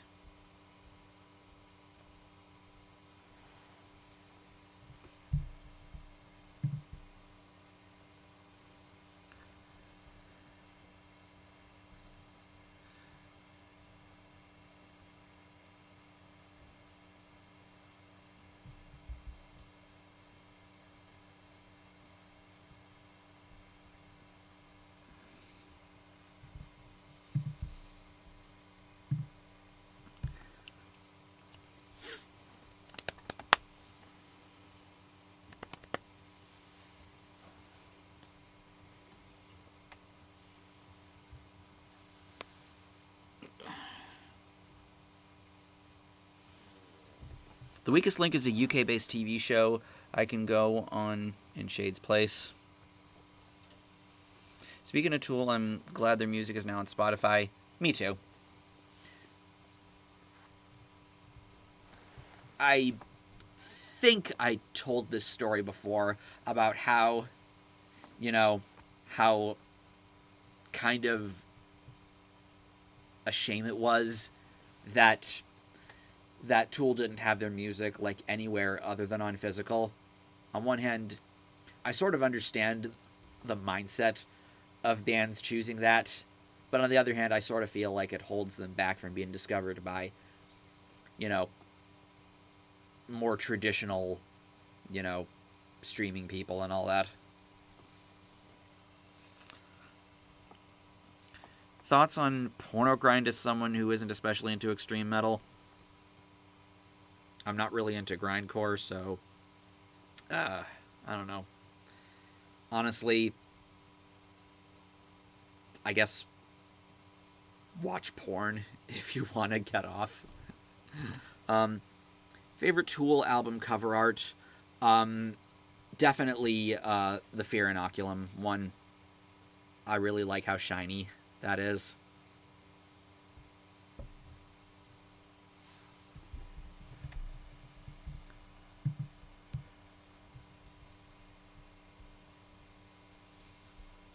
Virginia is now confirmed Biden.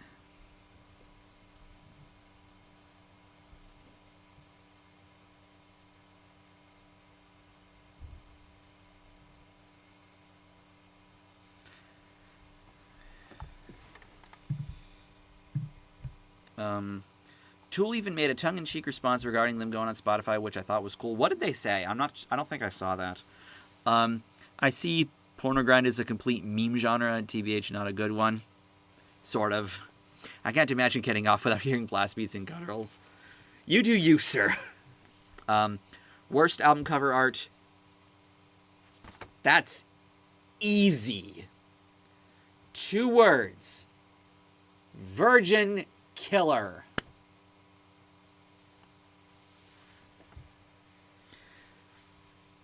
And don't look it up. You will regret it.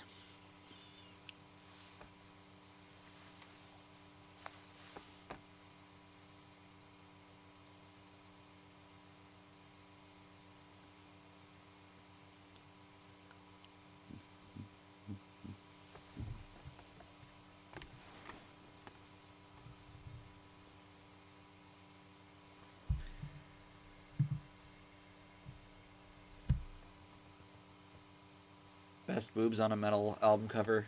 I'm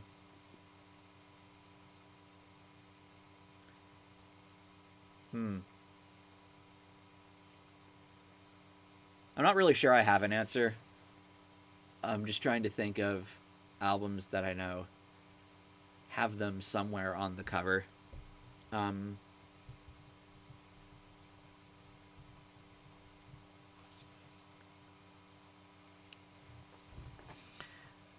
They said, like, time to move on from Betamax and go to streaming, get ready for the future.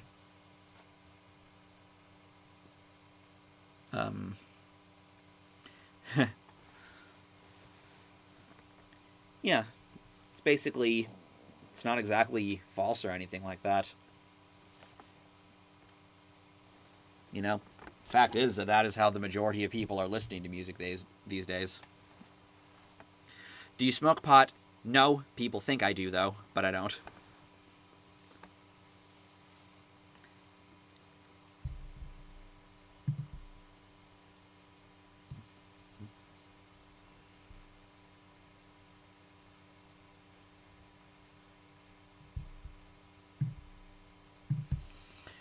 To me, nor worst but most unsettling cover is Trap's self-titled album from 2002.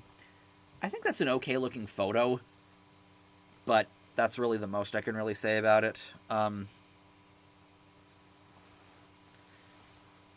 One album cover I'm thinking of, when El Dude asked about like best boobs on a metal cover album. One album that entered my mind, I featured this cover in the thumbnail for my favorite album cover extravaganza video. I'll bring up an image there. I'll go back over to the webpage window. It's this. I always had a soft spot for this album cover.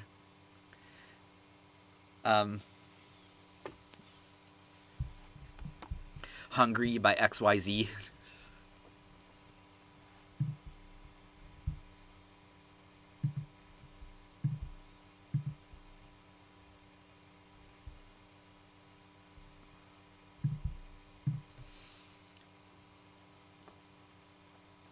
Oh, Space Metal, you didn't look it up, did you?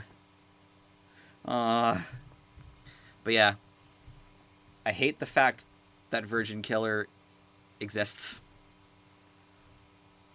And I especially hate that a band as great as the Scorpions are responsible for it. And I think Michelle Branch's The Spirit Room is a very nostalgic looking album cover to me, as it's Michelle near electrical towers, something I always saw as a kid. Cool.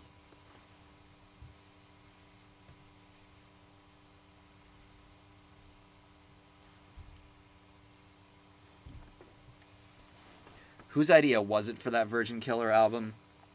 I am not even sure. I honestly think it might have been Klaus's idea. Which I don't know what would possess him to think that. Trapped Be Trapped. Yes! Yes! Coffee! Yes! Trapped Be Trapped in a Downward Spiral. Yep. I've been saying that for a while now. Chris Taylor Brown is on a downward spiral mentally, and now he has lost it completely. Well, really, he lost it completely a while ago. But yeah. Trap fans love Trump. Chris Taylor Brown is a major simp for Trump. So much of a simp that it hurts.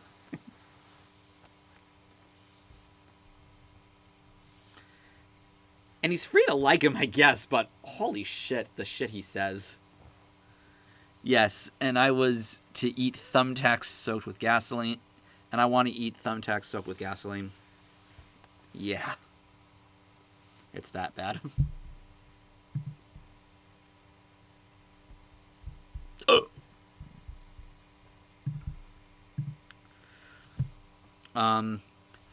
Funniest album cover to me is 1459 by Sugar Ray. Can you summon Michael Myers to my house?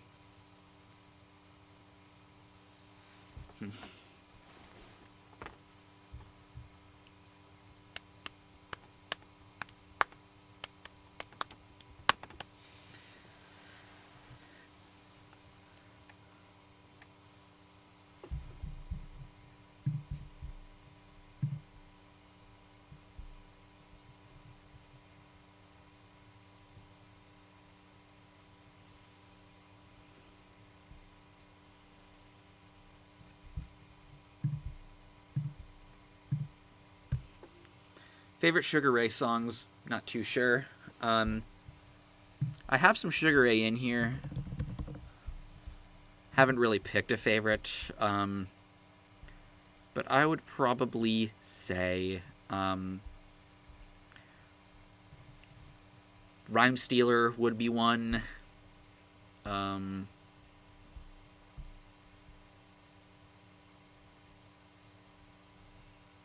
Probably that.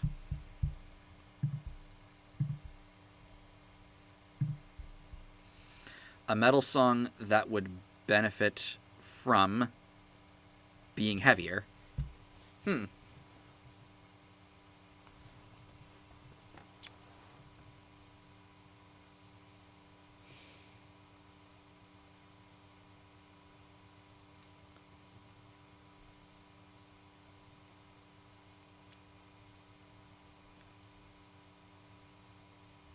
kind of wanting to say a Black Sabbath song for this. Like maybe if it were less sludgy sounding.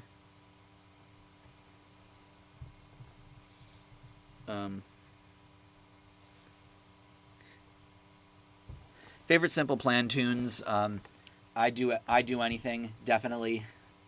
That is one that comes readily to mind. God Must Hate Me, and My Alien. Those are like my top three. When I'm With You, that's another one. And a metal song which would benefit from being less heavy.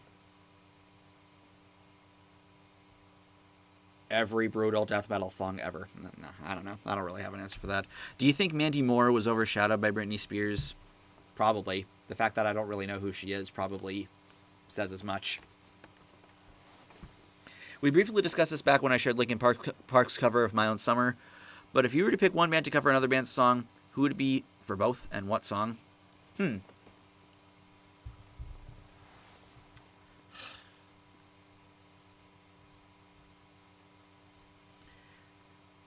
For this, I kind of wanted to be kind of outlandish sounding, like something that you would not expect. How about,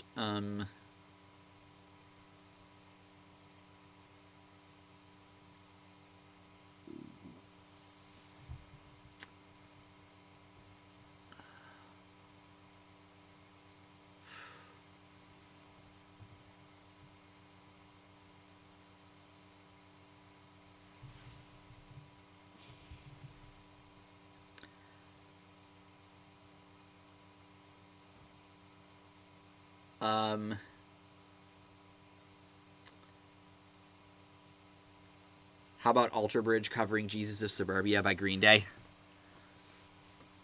That would be pretty awesome. Do you like folk metal? I guess I like some bands that are considered folk metal, but I just have them labeled as something else. Like, one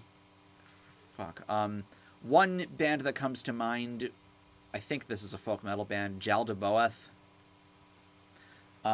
Ailstorm also gets grouped as folk metal, even though I see them as being more power metal. Also, did you know the Spice Girls want to make an animated superhero movie? That is nuts. I feel like I might have heard about that somewhere. I don't know. Converge and Killswitch Engage are the only metal bands that matter. Really? Seen Phineas and Ferb? No, I haven't.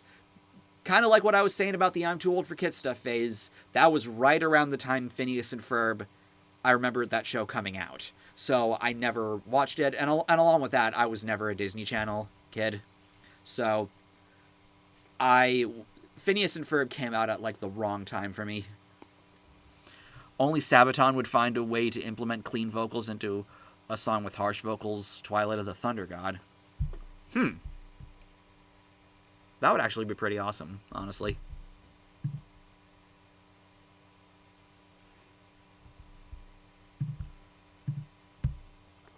Thoughts on MLP since it's been a year since MLP FIM ended. I've talked about My Little Pony and Bronies number of times on streams, and I think in a couple videos too. You know, I never got into the show because I just don't see it as being a show for me. But I'm not going to crap on you if you like it, whether it be for the animation, or for the lessons, or even for the voice acting, or anything like that. You know, if you enjoy the show, hey, good for you. Metalcore, not metal, my mistake. Oh. There's a number of metalcore bands that I would like to see, like, really take off and whatnot. And really get a lot bigger. Here we go. The ones that I think matter in here. Bullet for My Valentine, I would say definitely matters. Parkway Drive as well. Crystal Lake, I would like to see get bigger. Devil Wears Prada is okay. Not really that big on their newer stuff. And since you mentioned Killswitch Engage, there's Light the Torch, Howard Jones's current band. Every Time I Die is one that a lot of people that aren't into metalcore regard as one of the better bands.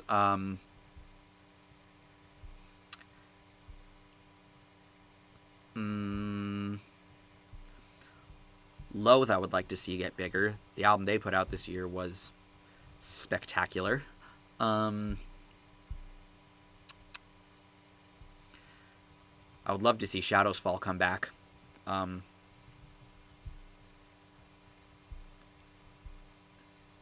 Trivium also exists.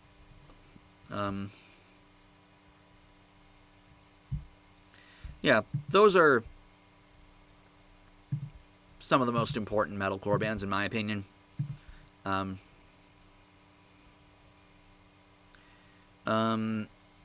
to an escape room? No, I have not.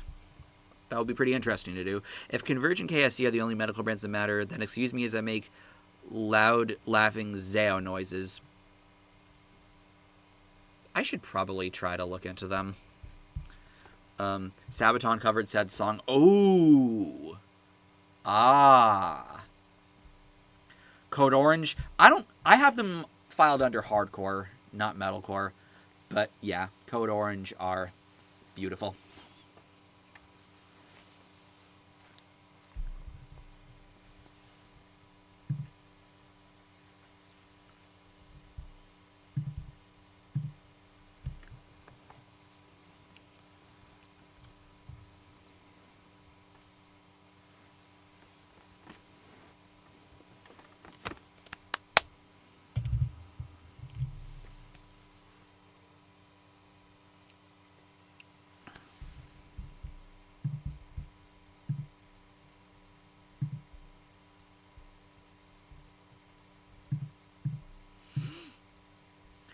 Thoughts on Orden Ogan? I've seen the name a lot, not looked into them before.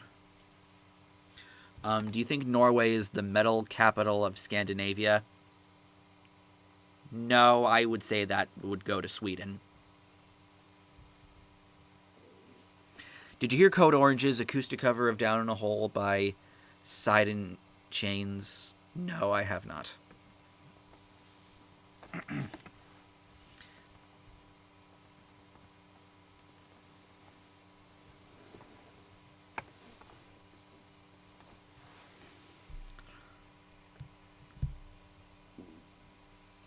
Austrian Death Machine 2, unless they count as something else. I always forget about Austrian Death Machine. The Arnold Band.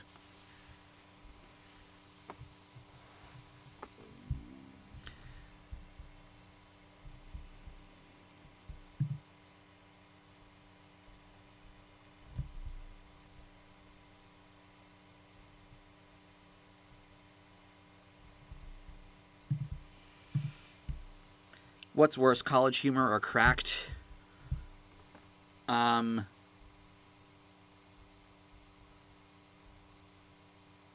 gonna go with College Humor for this.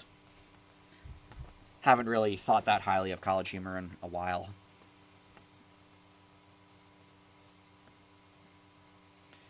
I think Virgin Killer slightly inspired the lyrics in Tonight I'm Gonna Rock You Tonight. Interesting.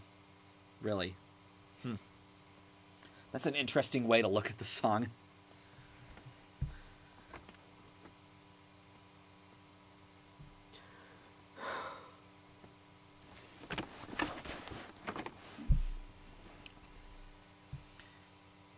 Like Phil Collins and his band Genesis, I haven't listened to too much Genesis, mostly because I know their discography is pretty giant. But I do dig me some Phil Collins.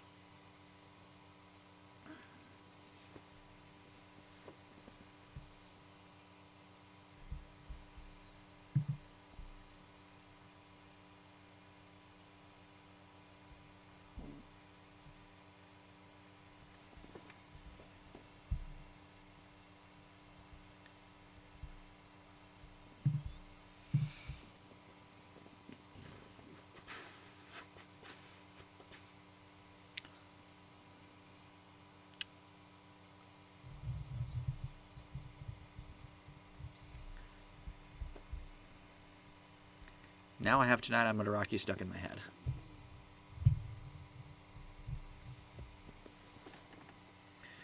Speaking of College Humor, isn't it wild that BuzzFeed is a dying brand?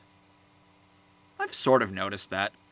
Haven't really been seeing much talk about BuzzFeed lately. I remember BuzzFeed was like everywhere in the past decade.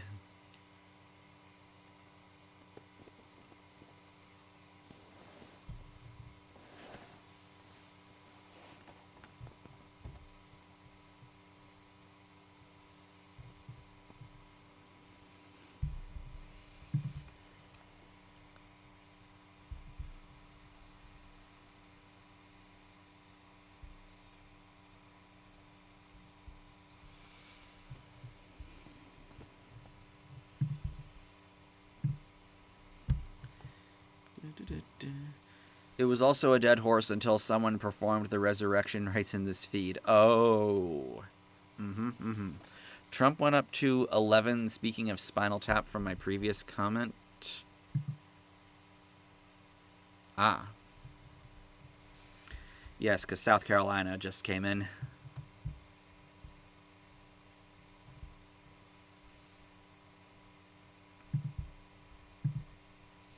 Also, what happened to Francesca Ramsey? She's went from anti-SJW fodder to forgotten. Yeah. I haven't heard about her since the video that Armored Skeptic did on her.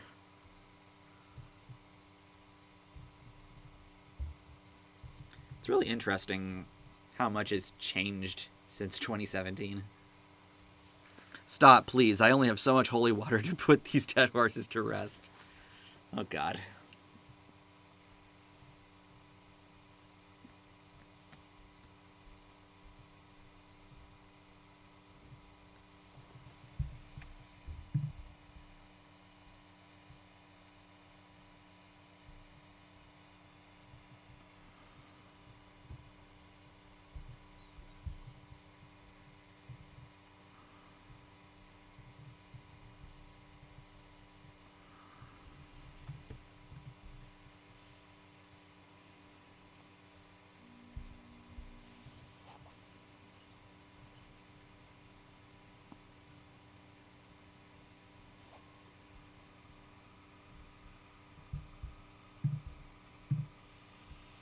Same with Anita Sarkeesian, though I want her in jail for her scams. Yeah. Frankly, I wasn't even sure if Anita Sarkeesian was even still a thing anymore.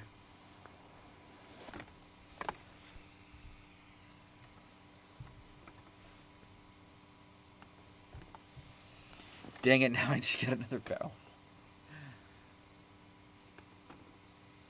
You can hold off on that for now.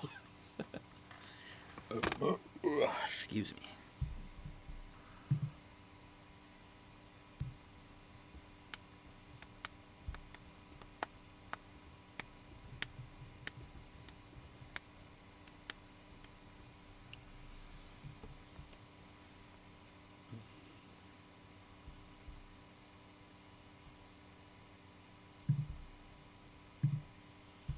That's what happens when you binge on GFM.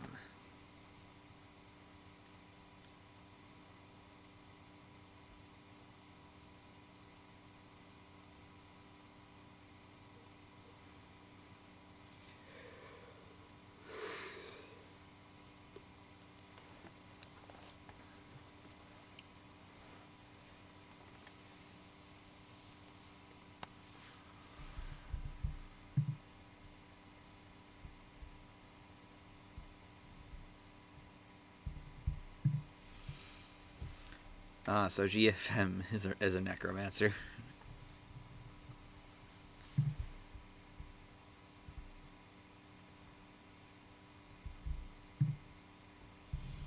Do you think Mass will be blue or red? Mass is usually blue. And, I don't know, I doubt it's going to be red.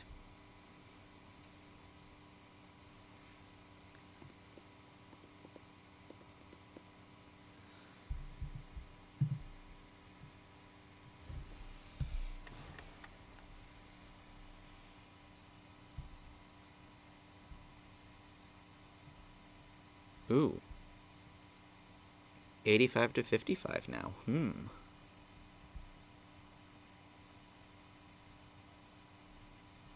Oh, yep, Massachusetts is now confirmed blue. So, there you go, there.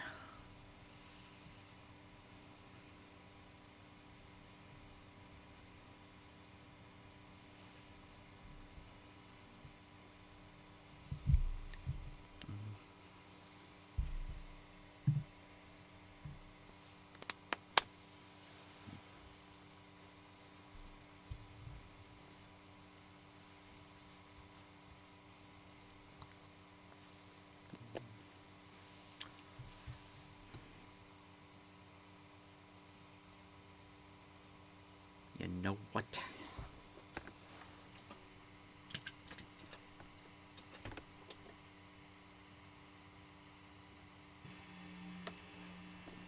I'm still looking to this one.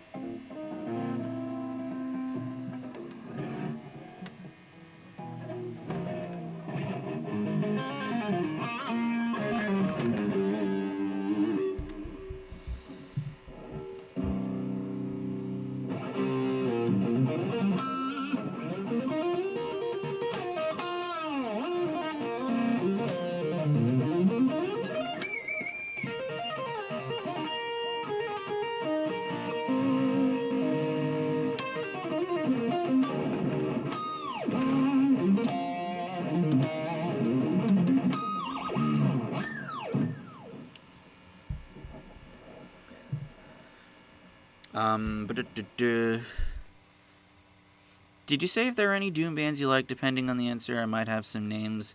Nah, I've never really been really into Doom. Hercules for President. Also, the stream's gone on this long, and anyone is yet to make the obvious Anthony Fantano yellow flannel jerk. No one ever does that with my flannels.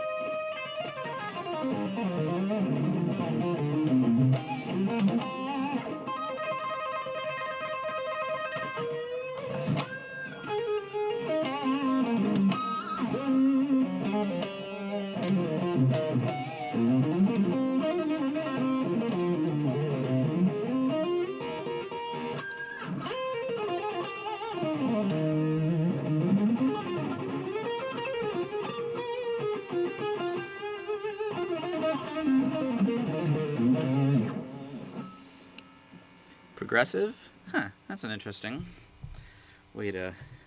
Not really trying to go for prog, I'm just doing melodic stuff.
Sexy whammying? Indeed.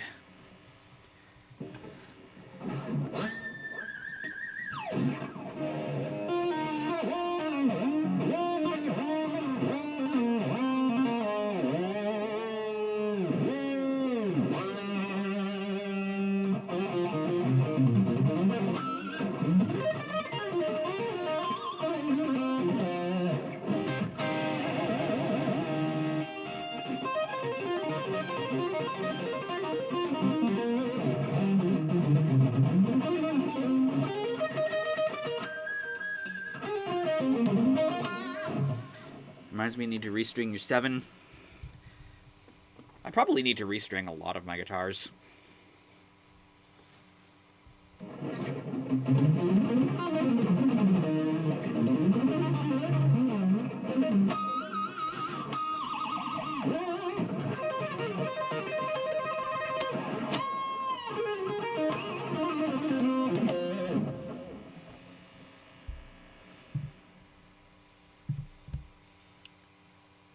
Hey Shades, may I put the Fender back now, please? Also, no Stairway to Heaven, please.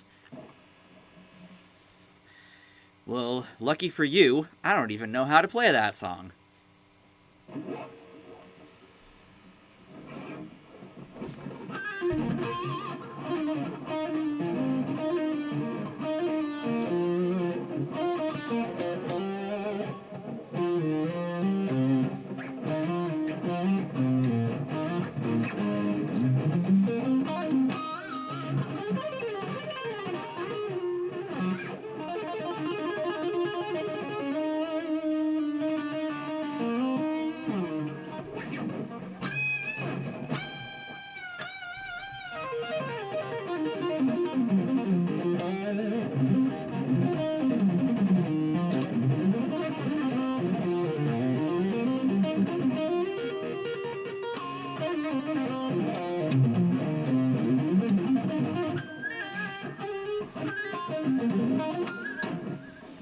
And I have many tabs on paper and digital.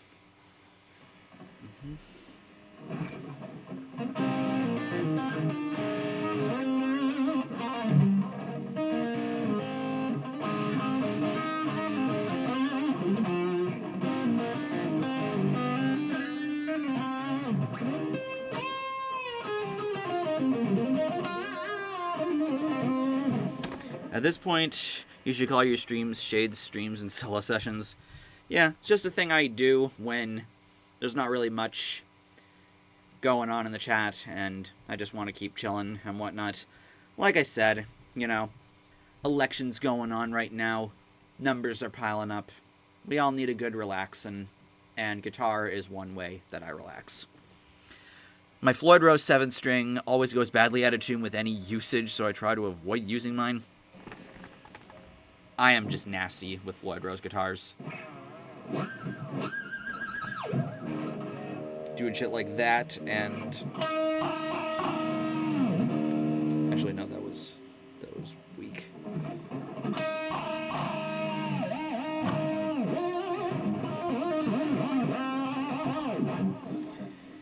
Doing shit like that, like I am cruel to whammy bars.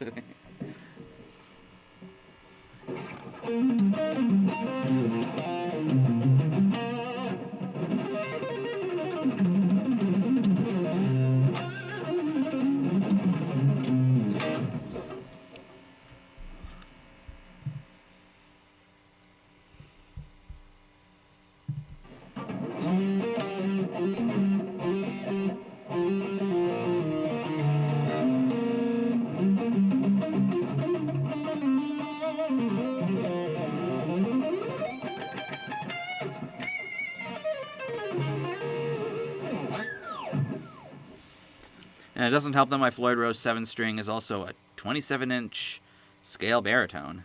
Also, Shades, I'm not being paid when I say this, but I bought Raycon earbuds thanks to YouTubers, and they sound good. Your guitar playing is proof. Cool. I'm glad it sounds good in those.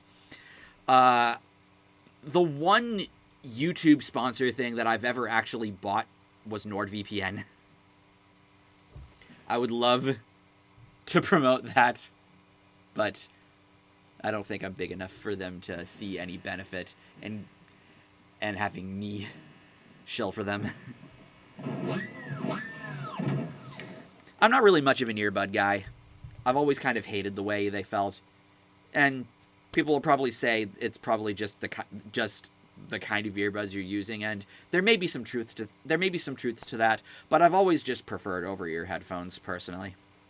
Just got out of the shower. Welcome back, Atticus. I'm just goofing around on guitar, looking at the numbers pile up, and yeah. Shades is going to shred like Herman Lee in no time. No, I couldn't. You missed a fair bit.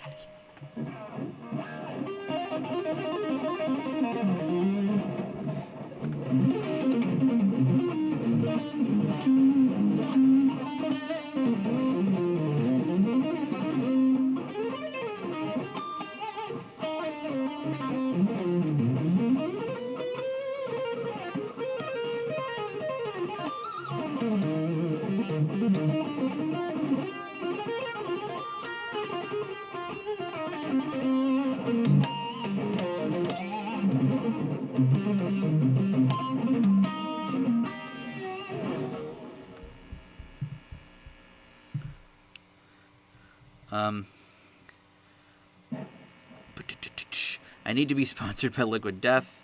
I saw that in your video. Thanks to those earbuds, I'm going to buy another set for my bro. Also, Raycon makes over-ear headphones, so there's that. Interesting. Yeah, if my bows end up becoming unusable, then I'll think about that. Looks like Biden is on the lead. Yeah. 85-55 right now. Good show. Kansas is blue leading, as is Texas, as is Michigan, as is Ohio, as is Pennsylvania, as is New Hampshire. So yeah, that's what's up with that.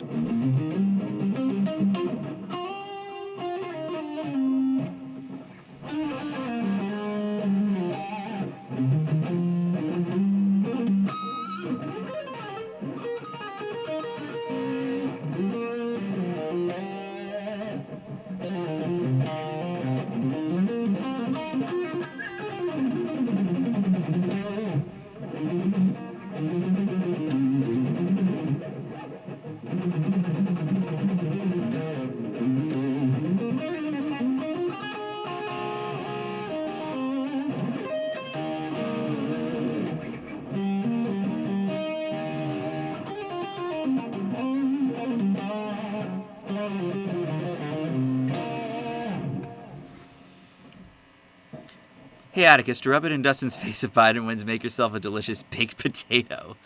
I'm not really the biggest fan of just plain potatoes. But yeah, that would be a funny meme. If Biden wins because of the Electoral College, it'll make all the far left loonies look silly for screeching about it and calling for its abolishment after the 2016 election concluded. Exactly. Because, like, here's the thing. I understand the purpose of the Electoral College. It's so that California, New York don't control the entire freaking thing and whatnot, because they're just so heavily populated states and whatnot. So that's why I see it as kind of, I guess, a sort of necessary evil.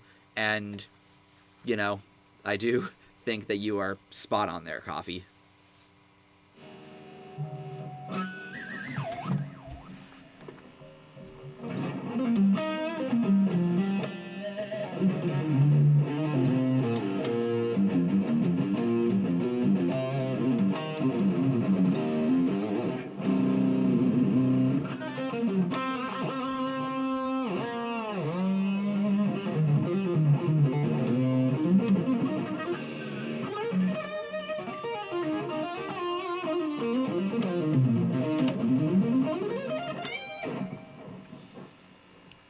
Speaking of potatoes, ding, fries are done. That's like the most I would do, is I would just eat some French fries.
I'll tell you what, West Coast Emerald, if somehow it goes in Biden's favor, I will get a clip of him bitching on the Biden wins a message for the Trump militia vid.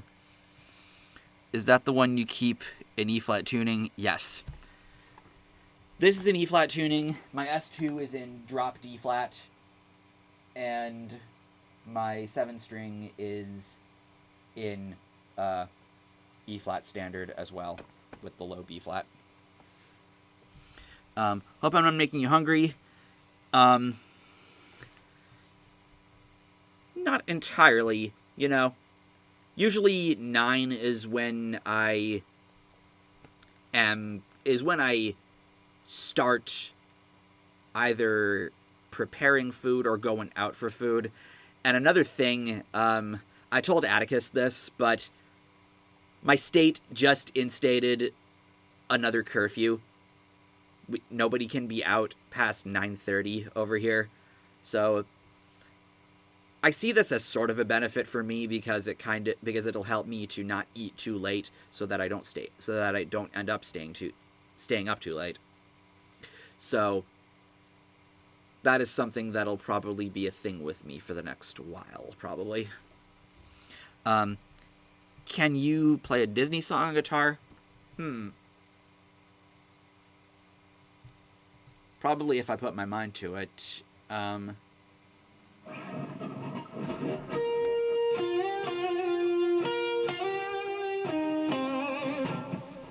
There's one.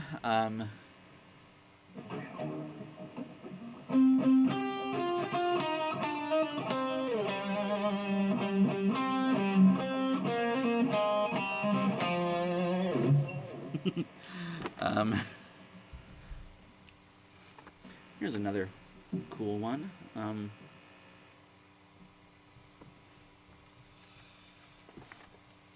That's not a good idea with Disney's draconian approach to copyright. I've never gotten a copyright claim from Disney, like, ever. Well, technically I did, but it was for the fucking audio, not the video, not the clip. On the, on the movie scene that freaked me out as a kid video. You can't drive out after 9:30. Why am I last to know this? I think it's, like, brand new. Like, right before I left to vote today, my mom told me this. And it's like, well, shit. So, Atticus, if you're listening, there'll probably be no more nights of me leaving your Discord, your Friday night Discord calls to go get food, unless I decide to make it myself. Because I'll probably be actually eating beforehand. But yeah. Apparently there was a rise in cases in Massachusetts. And it's like, great.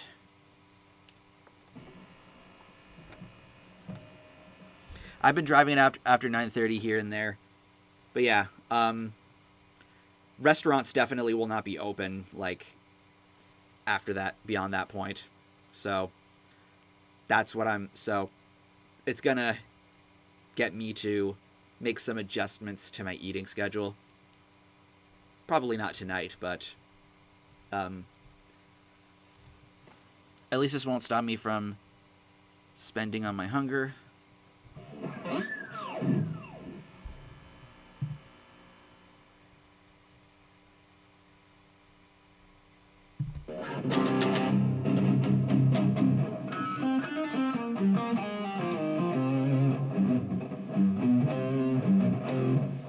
This better not snowball in 2021. The rise better not snowball in 2021. I'm planning on going to Chernobyl in April, and I don't want to be forbidden from traveling. And no, I'm not trolling. I know you're not trolling. You've been posting about your Chernobyl escapades for a while now, and I hope you do get to go there. I bet that would be fun for you. But yeah, I'm kind of banking on things lightening up by the start of next year. This could be the optimistic part of me talking, but I would like to go to my concerts.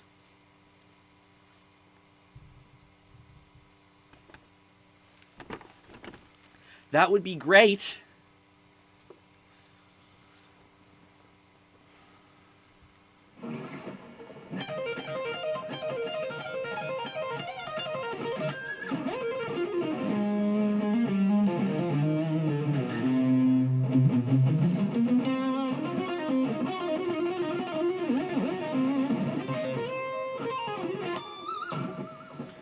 I want to go to Ukraine for Chernobyl and the Ukrainian babes. That too.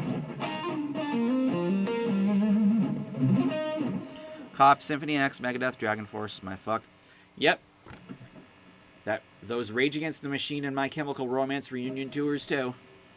I hate how everyone was so excited for those at the end of last year, and then this ended up happening. Beast in Black is now officially out of the question for me. Borderline canceled, not delayed. Ugh. That is too bad. Though, if I recall correctly, isn't Beast in Black one of the bands that spoke out against Finberg?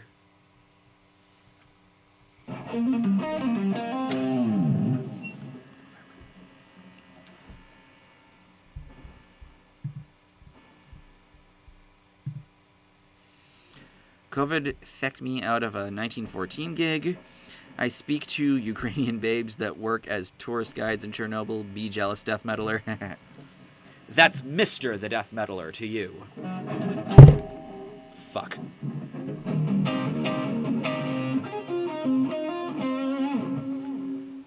What is what?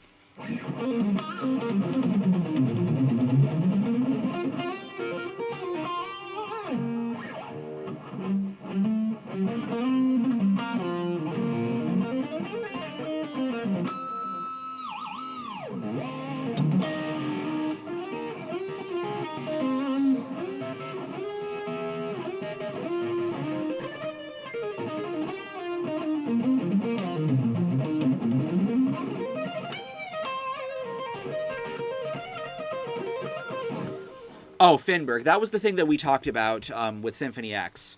We talked about this on Facebook. I talked about this in my last stream about John Finberg, this booking agent that does booking for a lot of metal bands. He was being spoken out against by a lot of the bands for some creepy behavior and some dickish behavior. And this is when I was telling you about Symphony X severing ties with him and hoping that that didn't impact our tickets too much. So, was Beast in Black one of the bands that was part of that? Because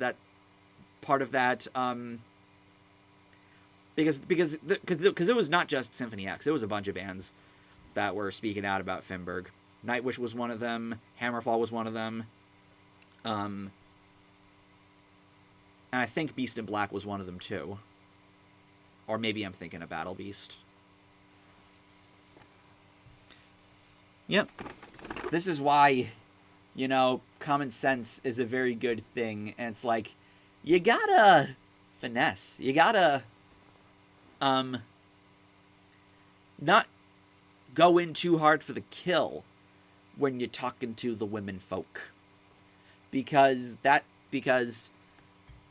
you don't want shit to be used against you one day. That would not be a good thing to have happen.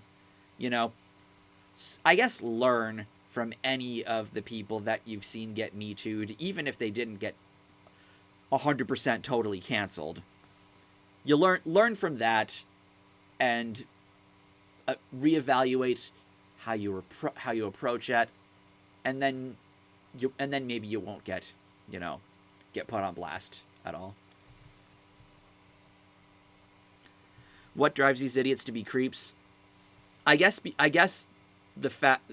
I think the justification they usually use is, hey, don't blame me for liking sex, or something like that. And it's like, yeah, everyone loves sex and whatnot except for asexual people, but that's no excuse, dude. Now I'm gonna put the guitar down because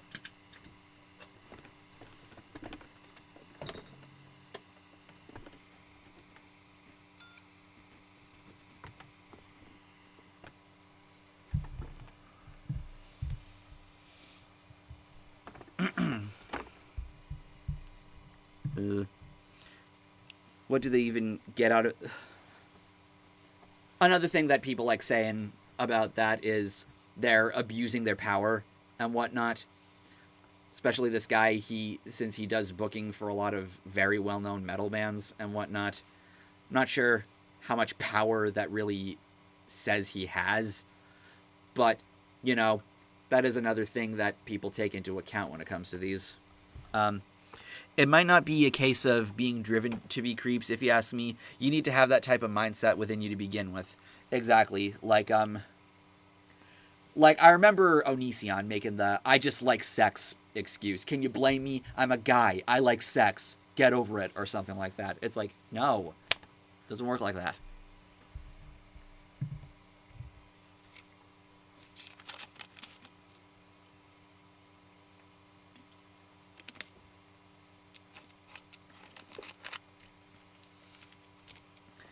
Now 85 to 61.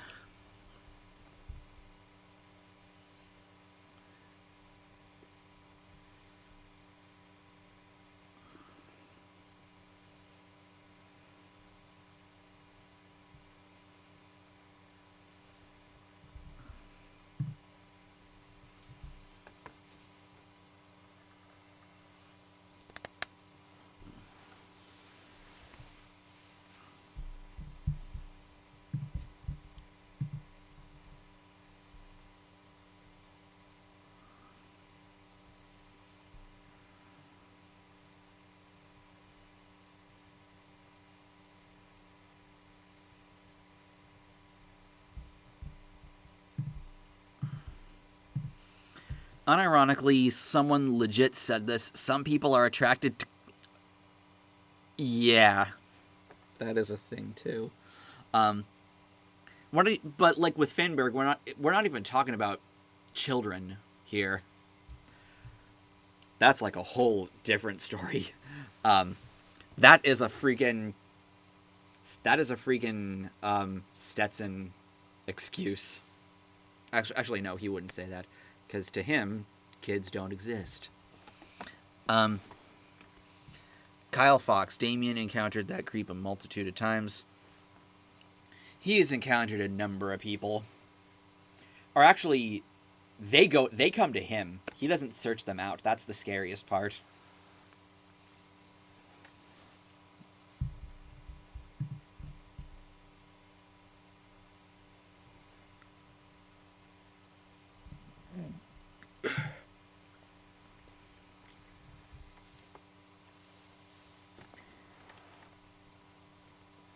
But yeah.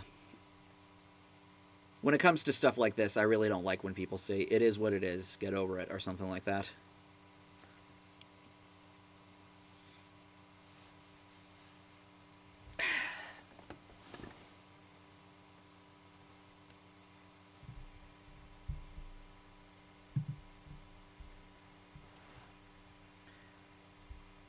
I'm going to go pee really quick, and I am going to throw up a BRB screen. When I come back, I want you to tell me if you can hear the music used here, okay?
I am back now. Alright, so, did you hear the music okay, or did you not because of the audio setting I usually have to switch to whenever I, do my system speakers? I think Damien deserves an award of some kind for dealing with so much atrocities of YouTube. Not just him, but Kaz Warfox as well, and Gage the Loudmouth. The three of them, the people that they attract, like, how they deal with those people, it's weird to me. It is what it is, always comes off as a very slothful argument to me. It's the equivalent of saying, I know this thing you're mentioning is problematic, but I refuse to do anything about it. Yeah, that's a problem I've always had with it. Sometimes it makes sense, a lot of the time it doesn't. Yes, we heard the music loud and clear. Good. Good. You got to hear Pajama Sam 4 music.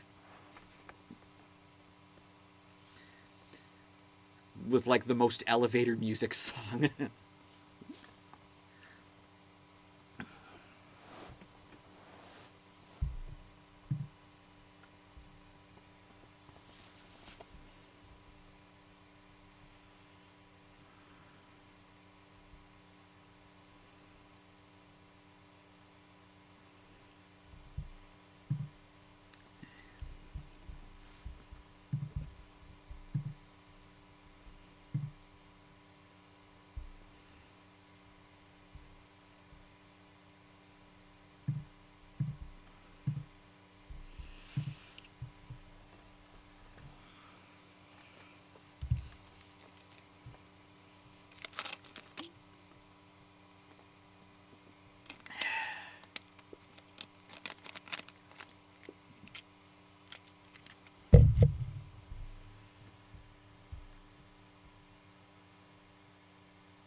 In fairness, I also find some strange individuals in groups I mod for, too. Yep. I've heard many a story from your adventures in those groups.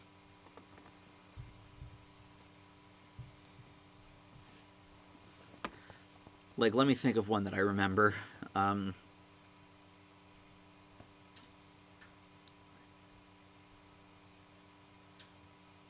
There was one person that was like, kind of simping for Lich King. What are you gonna eat tonight? Usually, whenever I cook my own stuff, I just make some tortellini and meatballs.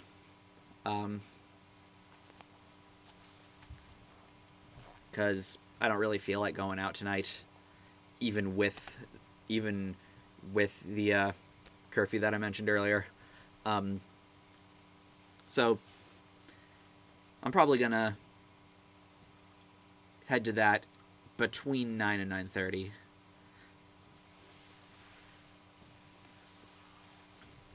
Yeah.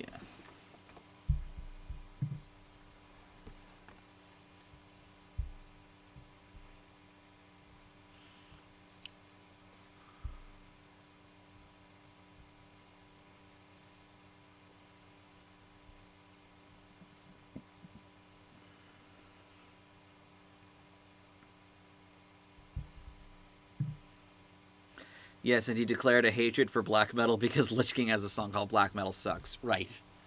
That was the story.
The next funniest was when someone said Sabaton were an underground band.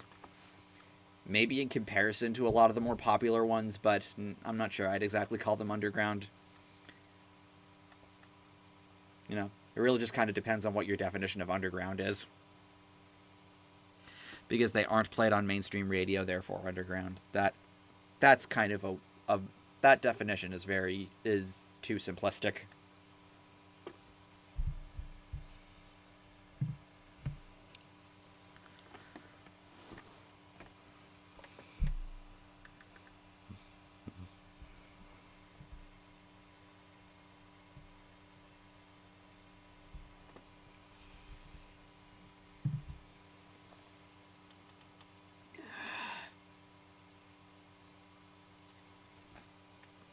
Sabaton is mainstream in Europe. America, no.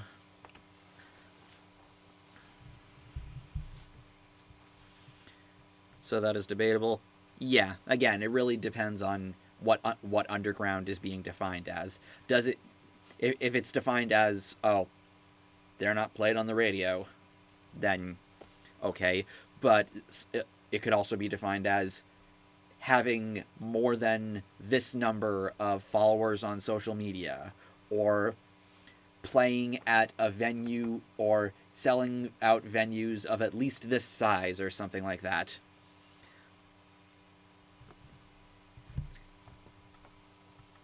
But yeah, those are usually the standards of what mainstream and underground are, sort of on where the line is drawn between mainstream and underground.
On the same topic, I had a guy at one point 2 years ago say Five Finger Death Punch and Godsmack were underrated. They absolutely are not underrated.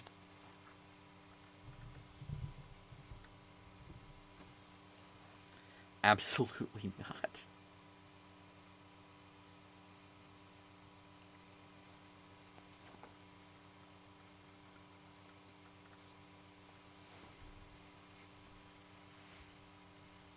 Oh yeah, there was that whole thing of Five Finger Death Punch having an anti-mask music video.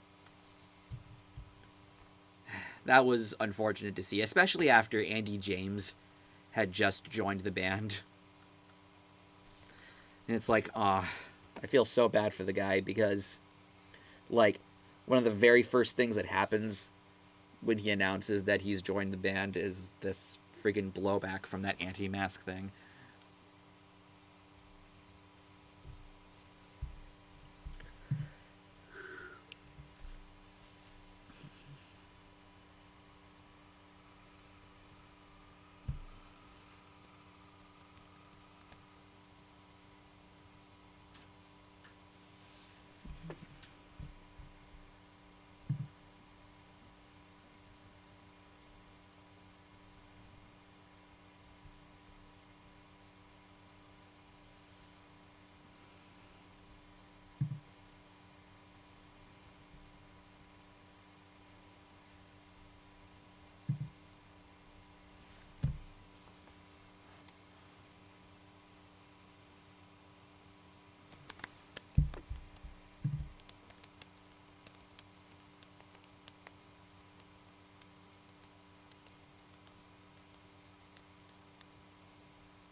faith masks are communist being the video's selling point. The only way that it could be possible is the face mask itself had a sticker of Stalin slapped onto the front of it.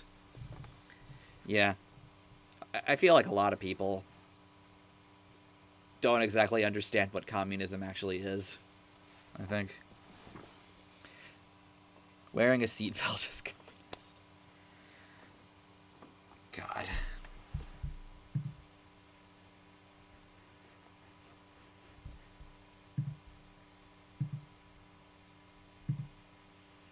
Washing hands are commies.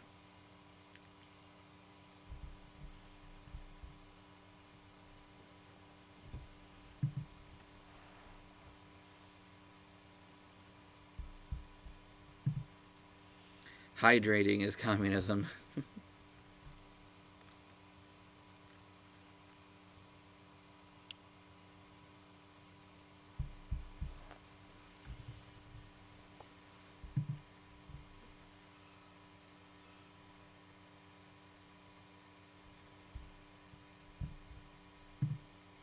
Space Metal Ferrari is the best car. Legit sounds like a cool car. Reminds me of the Battle for Bikini Bottom episode of SpongeBob.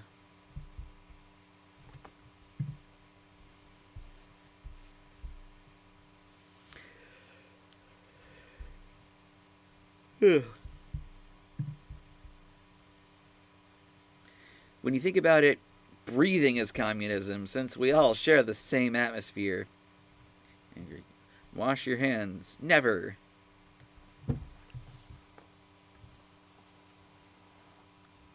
You know what isn't communism, though?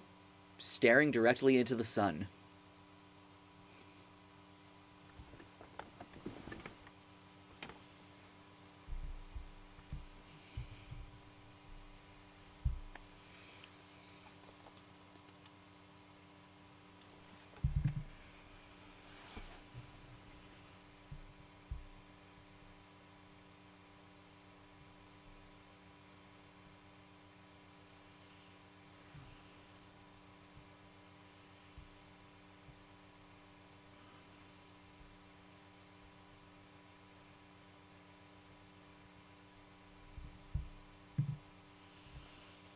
Our son. When people shout never, I keep thinking Rachel Bighead from Rocco. Mm-hmm.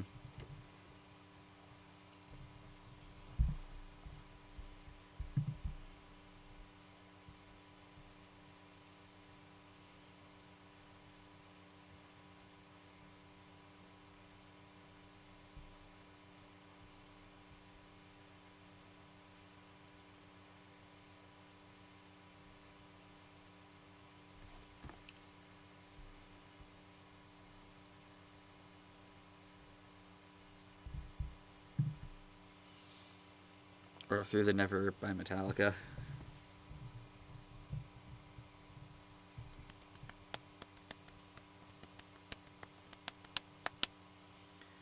Never Say Never by Overkill.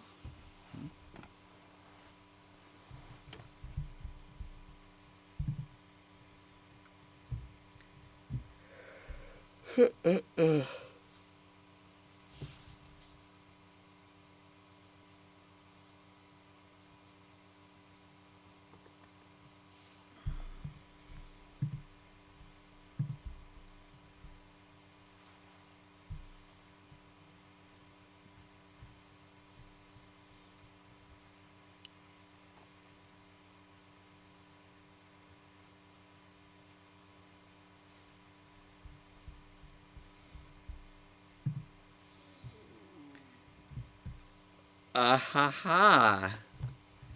Nah, nah, hey, hey. Such a great chorus. Lesson of Love by Saints and Sinners. Very awesome song.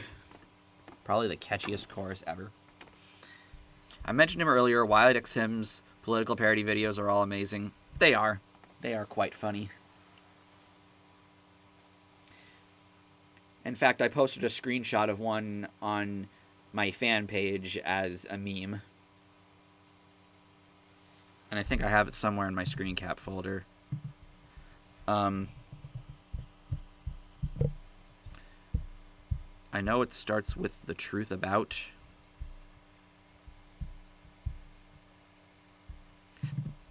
There, no, not that one.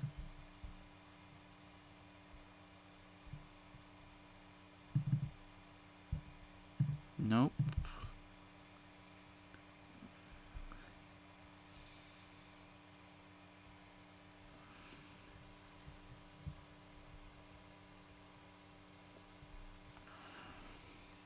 Maybe I didn't do that.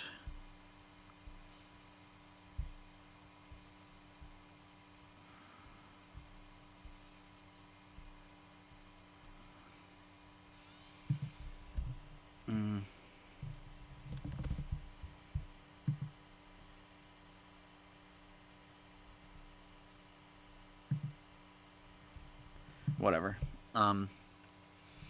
Fucking love that song and album. Helter Skelter, Rhythm from a Red Car. Metal Ideologies versus Racism.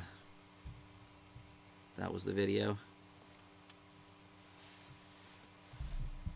I was looking for a screenshot that I took. I know it's on my fan page. I will look there.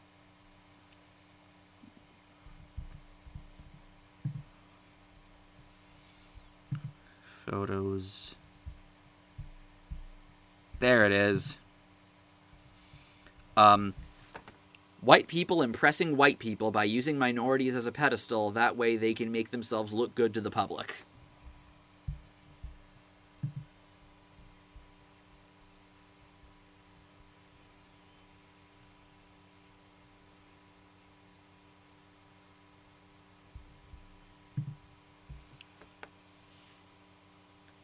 How's it going? It's going okay. Sorta tired, sorta hungry. I'm probably gonna cut the stream within the next half hour.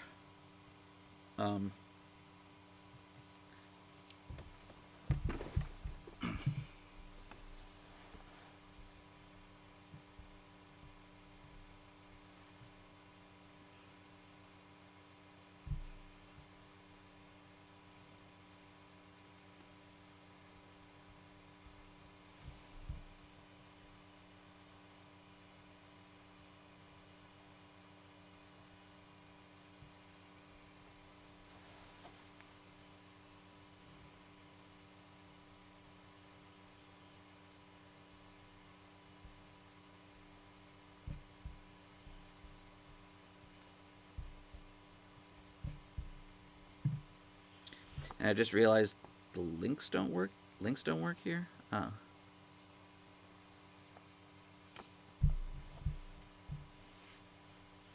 Thought I'll stop by and say hey, but I might go because I was looking for a different fit. Have a good stream.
probably turn off for the night. It was good hanging with you, Shades. Don't you or Addie miss me too much, though.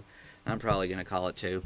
The chat's pretty much died down, and I'm about ready to do something else. So, this moment in time, it's 85 to 72, and I'll give you some parting words. No matter what happens, please don't let your anger or your fear get the better of you. And just try to relax. Try to keep positive spirits. The year's going to be over soon. And yeah, I think that's about all I have to say in that regard. So, thanks for chilling, and see you on the other side.